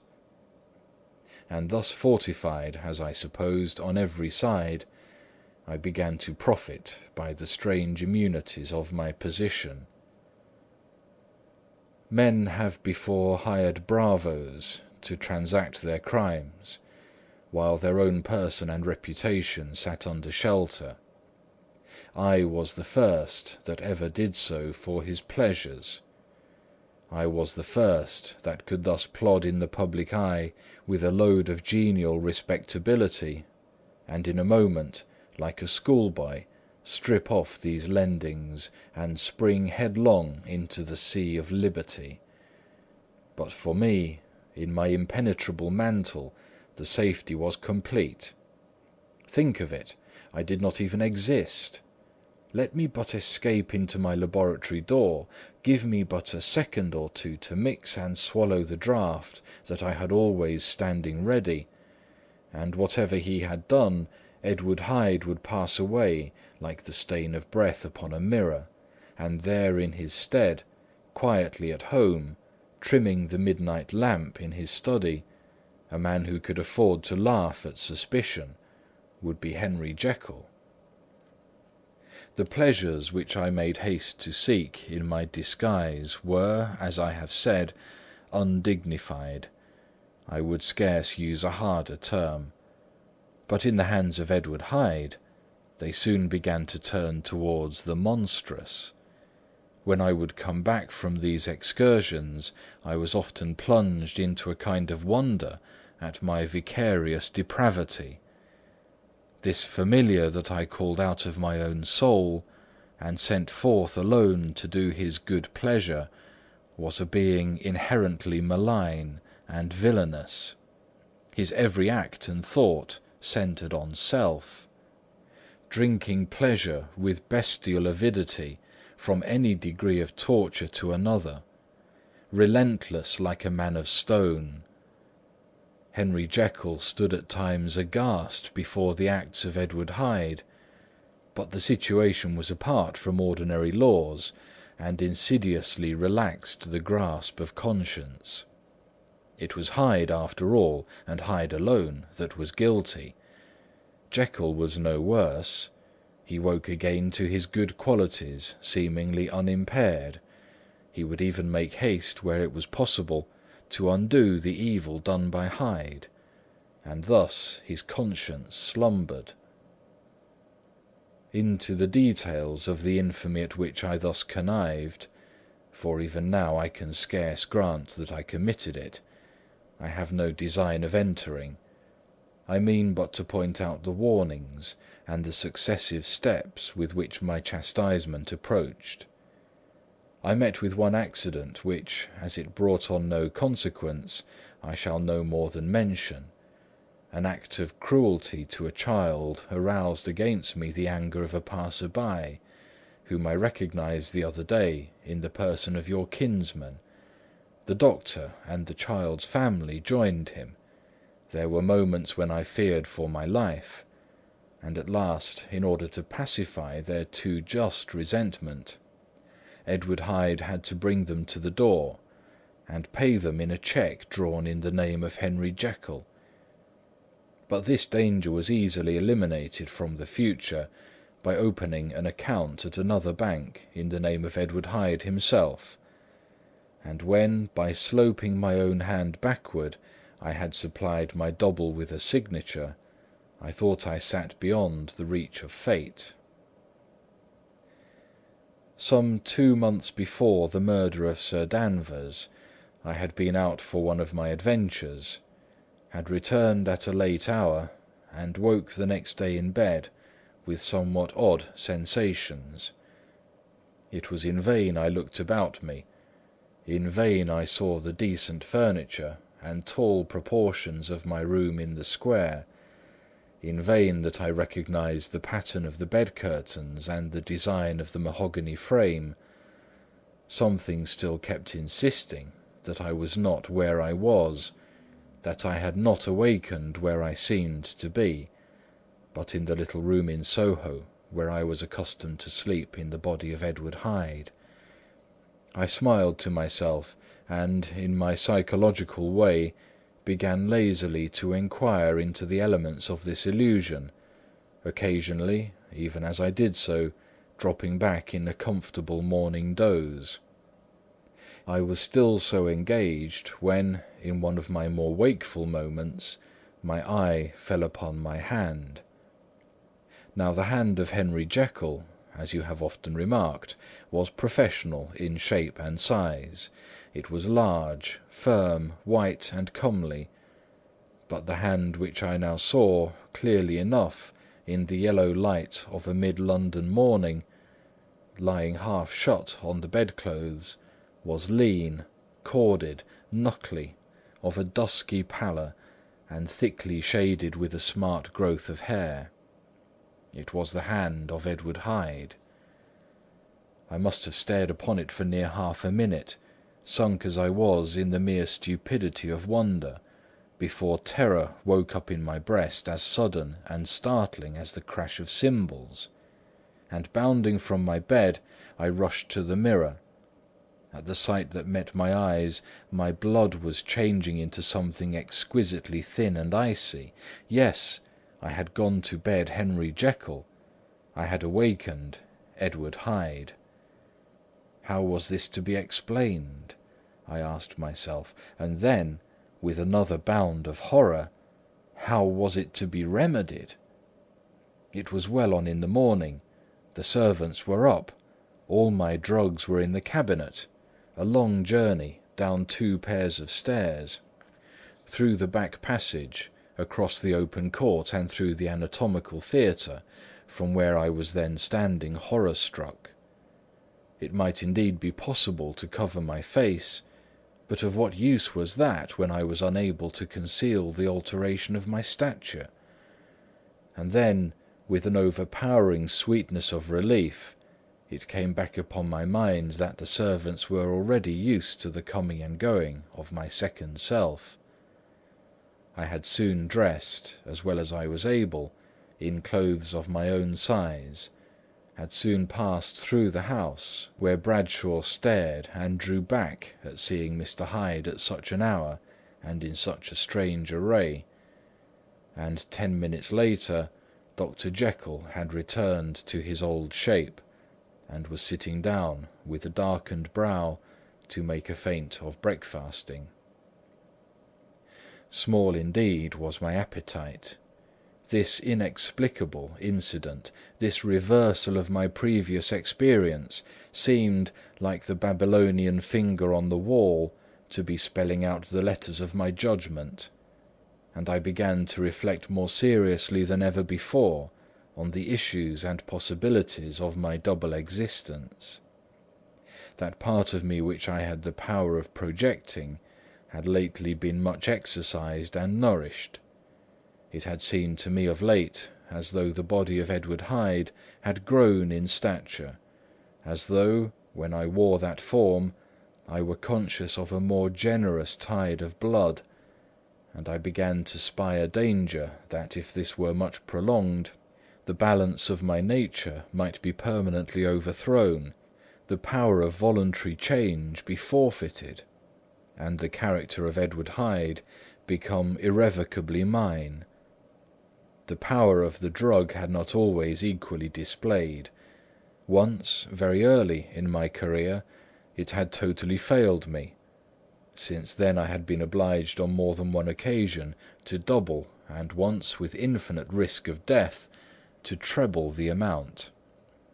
And these rare uncertainties had cast hitherto the sole shadow on my contentment. Now, however, and in the light of that morning's accident, I was led to remark that whereas, in the beginning, the difficulty had been to throw off the body of Jekyll, it had of late gradually but decidedly transferred itself to the other side. All things therefore seemed to point to this, that I was slowly losing hold of my original and better self, and becoming slowly incorporated with my second and worse. Between these two, I now felt I had to choose. My two natures had memory in common, but all other faculties were most unequally shared between them. Jekyll, who was composite, now with the most sensitive apprehensions, now with a greedy gusto, projected and shared in the pleasures and adventures of Hyde. But Hyde was indifferent to Jekyll, or but remembered him as the mountain bandit remembers the cavern in which he conceals himself from pursuit. Jekyll had more than a father's interest; Hyde had more than a son's indifference. To cast in my lot with Jekyll was to die to those appetites which I had long secretly indulged and had of late begun to pamper. To cast it in with Hyde was to die to 1,000 interests and aspirations, and to become, at a blow and for ever, despised and friendless. The bargain might appear unequal, but there was still another consideration in the scales, for while Jekyll would suffer smartingly in the fires of abstinence, Hyde would be not even conscious of all that he had lost. Strange as my circumstances were, the terms of this debate are as old and commonplace as man. Much the same inducement and alarms cast the die for any tempted and trembling sinner, and it fell out with me, as it falls with so vast a majority of my fellows, that I chose the better part, and was found wanting in the strength to keep to it.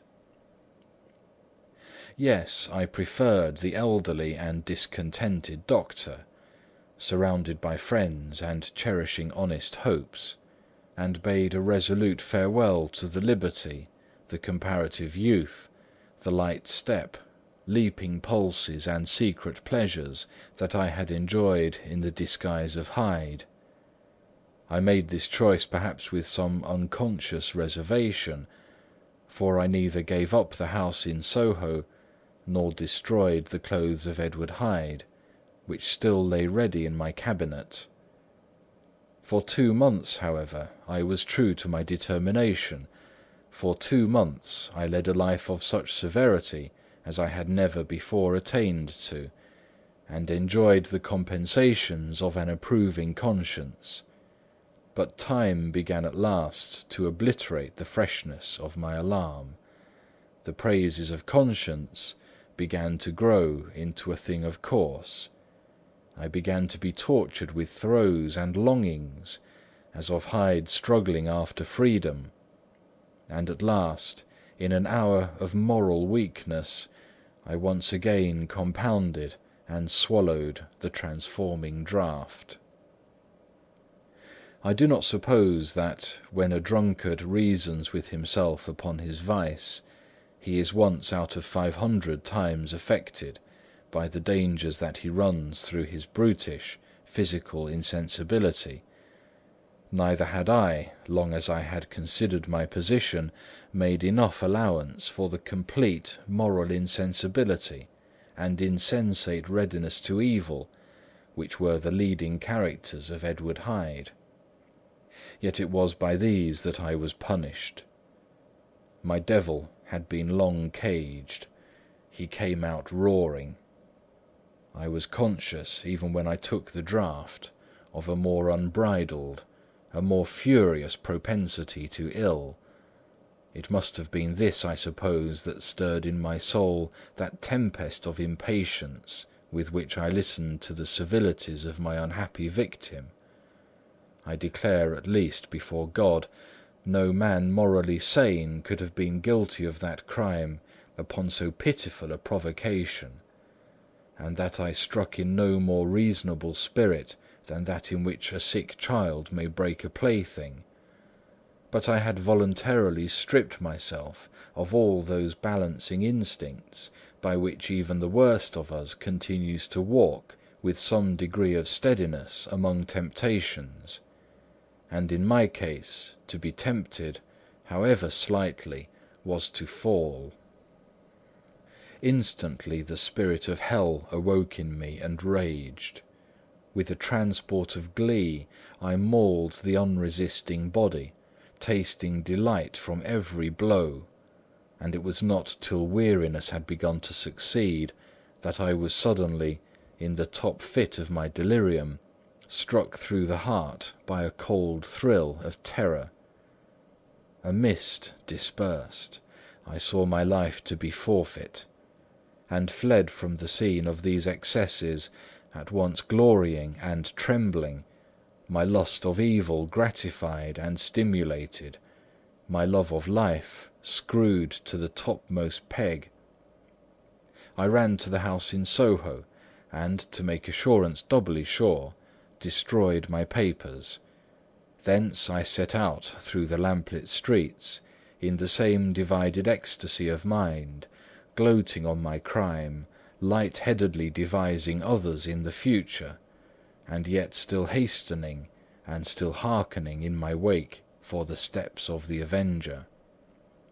Hyde had a song upon his lips as he compounded the draught, and as he drank it, pledged the dead man. The pangs of transformation had not done tearing him before Henry Jekyll, with streaming tears of gratitude and remorse, had fallen upon his knees and lifted his clasped hands to God. The veil of self-indulgence was rent from hand to foot. I saw my life as a whole. I followed it up from the days of childhood, when I had walked with my father's hand, and through the self-denying toils of my professional life, to arrive again and again, with the same sense of unreality, at the damned horrors of the evening. I could have screamed aloud. I sought with tears and prayers to smother down the crowd of hideous images and sounds with which my memory swarmed against me; and still, between the petitions, the ugly face of my iniquity stared into my soul. As the acuteness of this remorse began to die away, it was succeeded by a sense of joy. The problem of my conduct was solved. Hyde was thenceforth impossible. Whether I would or not, I was now confined to the better part of my existence; and oh, how I rejoiced to think it! With what willing humility I embraced anew the restrictions of natural life! With what sincere renunciation I locked the door by which I had so often gone and come, and ground the key under my heel! The next day came the news that the murder had been overlooked, that the guilt of Hyde was patent to the world, and that the victim was a man high in public estimation. It was not only a crime, it had been a tragic folly. I think I was glad to know it. I think I was glad to have my better impulses thus buttressed and guarded by the terrors of the scaffold. Jekyll was now my city of refuge. Let but Hyde peep out an instant, and the hands of all men would be raised to take and slay him. I resolved in my future conduct to redeem the past, and I can say with honesty that my resolve was fruitful of some good. You know yourself how earnestly in the last months of last year I laboured to relieve suffering. You know that much was done for others, and that the days passed quietly, almost happily for myself. Nor can I truly say that I wearied of this beneficent and innocent life. I think instead that I daily enjoyed it more completely, but I was still cursed with my duality of purpose. And as the first edge of my penitence wore off, the lower side of me, so long indulged, so recently chained down, began to growl for license. Not that I dreamed of resuscitating Hyde; the bare idea of that would startle me to frenzy. No, it was in my own person that I was once more tempted to trifle with my conscience; and it was as an ordinary secret sinner that I at last fell before the assaults of temptation. There comes an end to all things. The most capacious measure is filled at last, and this brief condescension to my evil finally destroyed the balance of my soul. And yet I was not alarmed. The fall seemed natural, like a return to the old days before I had made my discovery. It was a fine, clear January day, wet underfoot where the frost had melted, but cloudless overhead, and the Regent's Park was full of winter chirrupings and sweet with spring odours. I sat in the sun on a bench, the animal within me licking the chops of memory, the spiritual side a little drowsed, promising subsequent penitence, but not yet moved to begin. After all, I reflected I was like my neighbours, and then I smiled, comparing myself with other men, comparing my active goodwill with the lazy cruelty of their neglect. And at the very moment of that vainglorious thought, a qualm came over me, a horrid nausea, and the most deadly shuddering. These passed away and left me faint; and then, as in its turn the faintness subsided, I began to be aware of a change in the temper of my thoughts, a greater boldness, a contempt of danger, a solution of the bonds of obligation. I looked down. My clothes hung formlessly on my shrunken limbs. The hand that lay on my knee was corded and hairy. I was once more Edward Hyde. A moment before I had been safe of all men's respect, wealthy, beloved, the cloth laying for me on the dining-room at home; and now I was the common quarry of mankind, hunted, houseless, a known murderer, thrall to the gallows. My reason wavered, but it did not fail me utterly. I have more than once observed that in my second character my faculties seemed sharpened to a point, and my spirits more tensely elastic. Thus it came about that, where Jekyll perhaps might have succumbed, Hyde rose to the importance of the moment. My drugs were in one of the presses of my cabinet. How was I to reach them? That was the problem that, crushing my temples in my hands, I set myself to solve. The laboratory door I had closed. If I sought to enter by the house, my own servants would consign me to the gallows. I saw I must employ another hand, and thought of Lanyon. How was he to be reached? How persuaded? Supposing that I escaped capture in the streets, how was I to make my way into his presence? And how should I, an unknown and displeasing visitor, prevail on the famous physician to rifle the study of his colleague, Dr. Jekyll? Then I remembered that of my original character one part remained to me. I could write my own hand; and once I had conceived that kindling spark, the way that I must follow became lighted up from end to end. Thereupon I arranged my clothes as best I could, and summoning a passing hansom, drove to an hotel in Portland Street, the name of which I chanced to remember.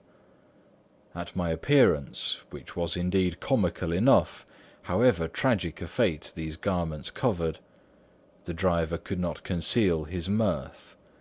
I gnashed my teeth upon him with a gust of devilish fury, and the smile withered from his face, happily for him, yet more happily for myself, for in another instant I had certainly dragged him from his perch.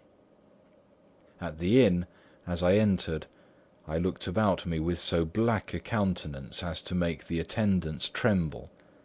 Not a look did they exchange in my presence, but obsequiously took my orders, led me to a private room, and brought me wherewithal to write. Hyde in danger of his life was a creature new to me. Shaken with inordinate anger, strung to the pitch of murder, lusting to inflict pain.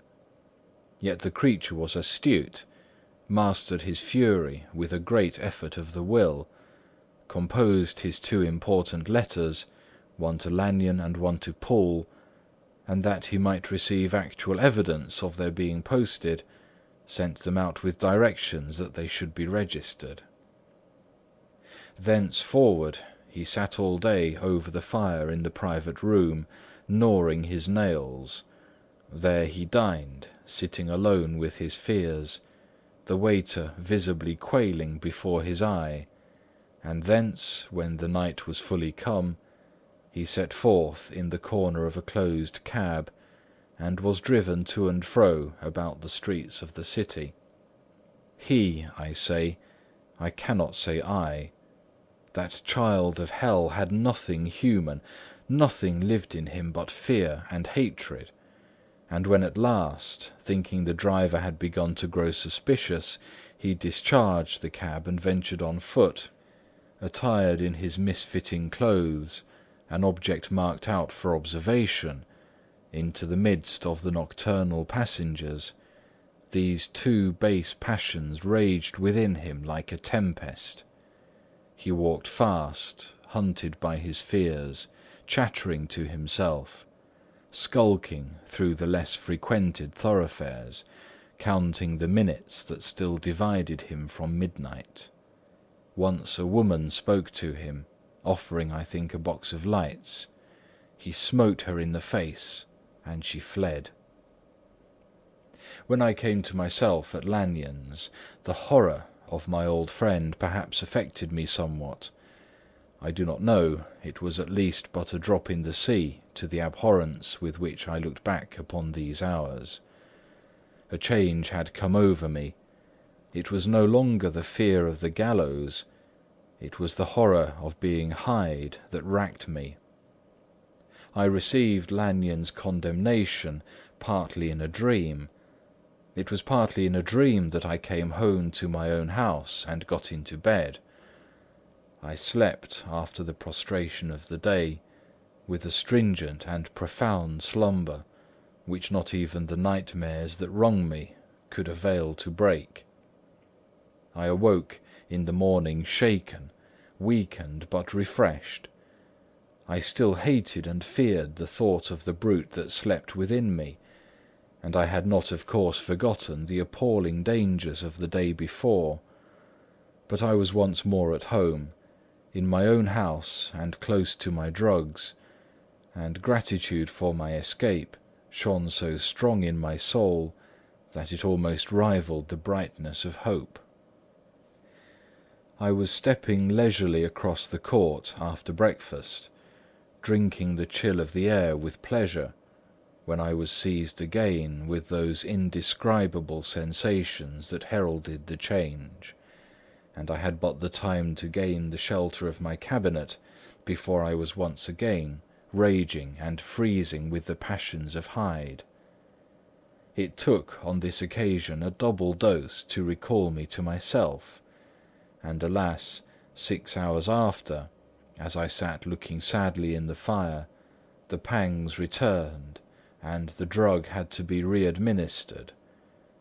In short, from that day forth, it seemed only by a great effort, as of gymnastics, and only under the immediate stimulation of the drug, that I was able to wear the countenance of Jekyll.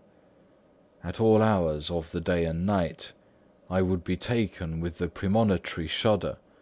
Above all, if I slept, or even dozed for a moment in my chair, it was always as Hyde that I awakened. Under the strain of this continually impending doom, and by the sleeplessness to which I now condemned myself, ay, even beyond what I had thought possible to man, I became, in my own person, a creature eaten up and emptied by fever, languidly weak both in body and mind, and solely occupied by one thought, the horror of my other self.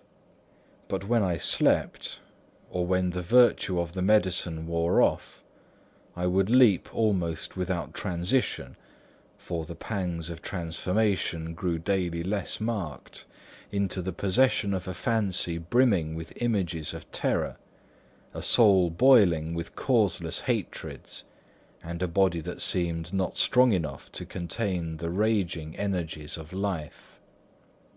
The powers of Hyde seemed to have grown with the sickliness of Jekyll, and certainly the hate that now divided them was equal on each side. With Jekyll it was a thing of vital instinct. He had now seen the full deformity of that creature that shared with him some of the phenomena of consciousness, and was co-heir with him to death. And beyond these links of community, which in themselves made the most poignant part of his distress, he thought of Hyde, for all his energies of life, as of something not only hellish, but inorganic.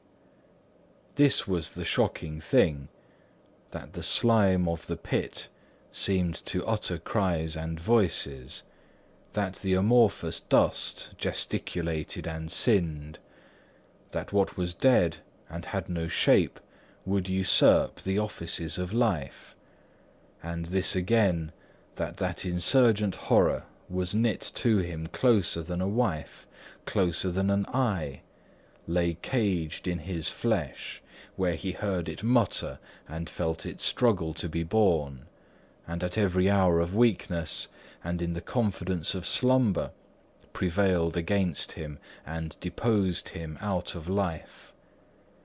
The hatred of Hyde for Jekyll was of a different order.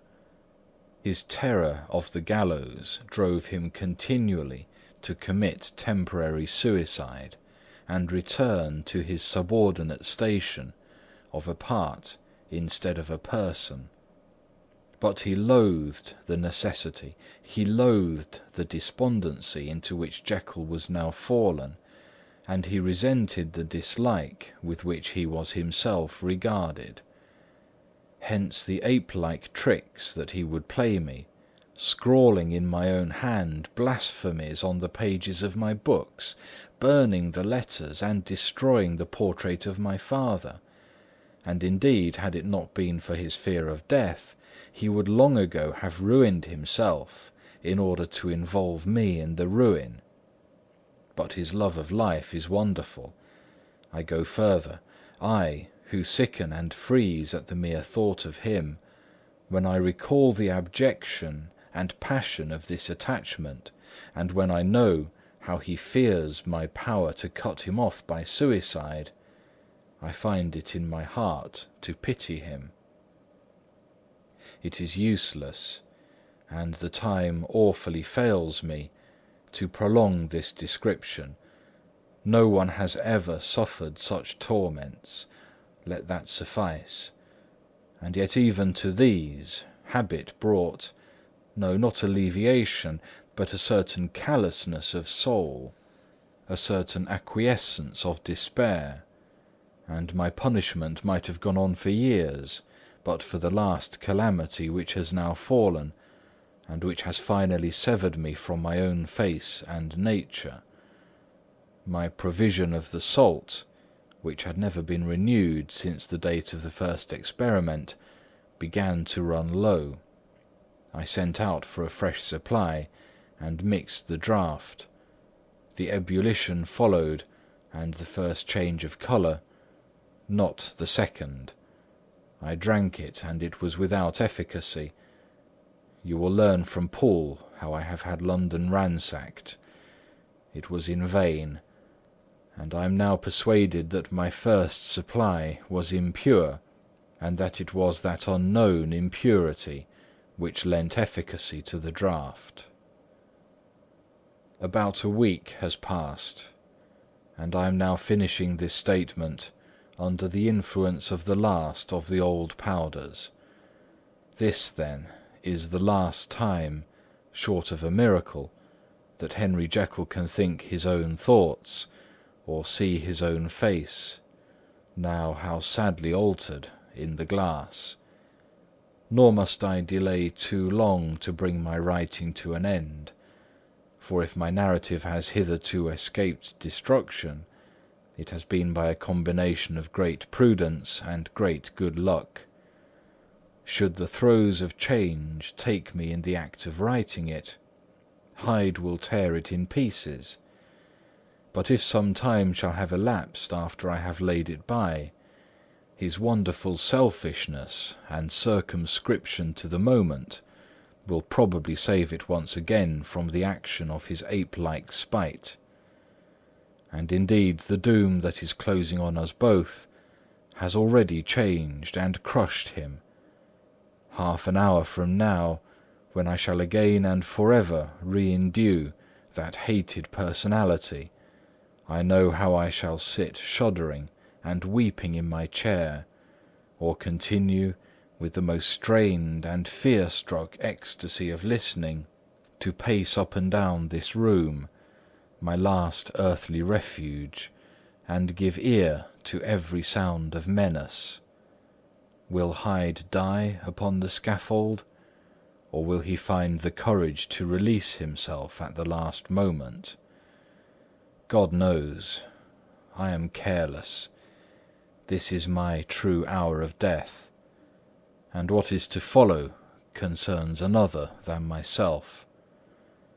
Here then, as I lay down the pen and proceed to seal up my confession, I bring the life of that unhappy Henry Jekyll to an end.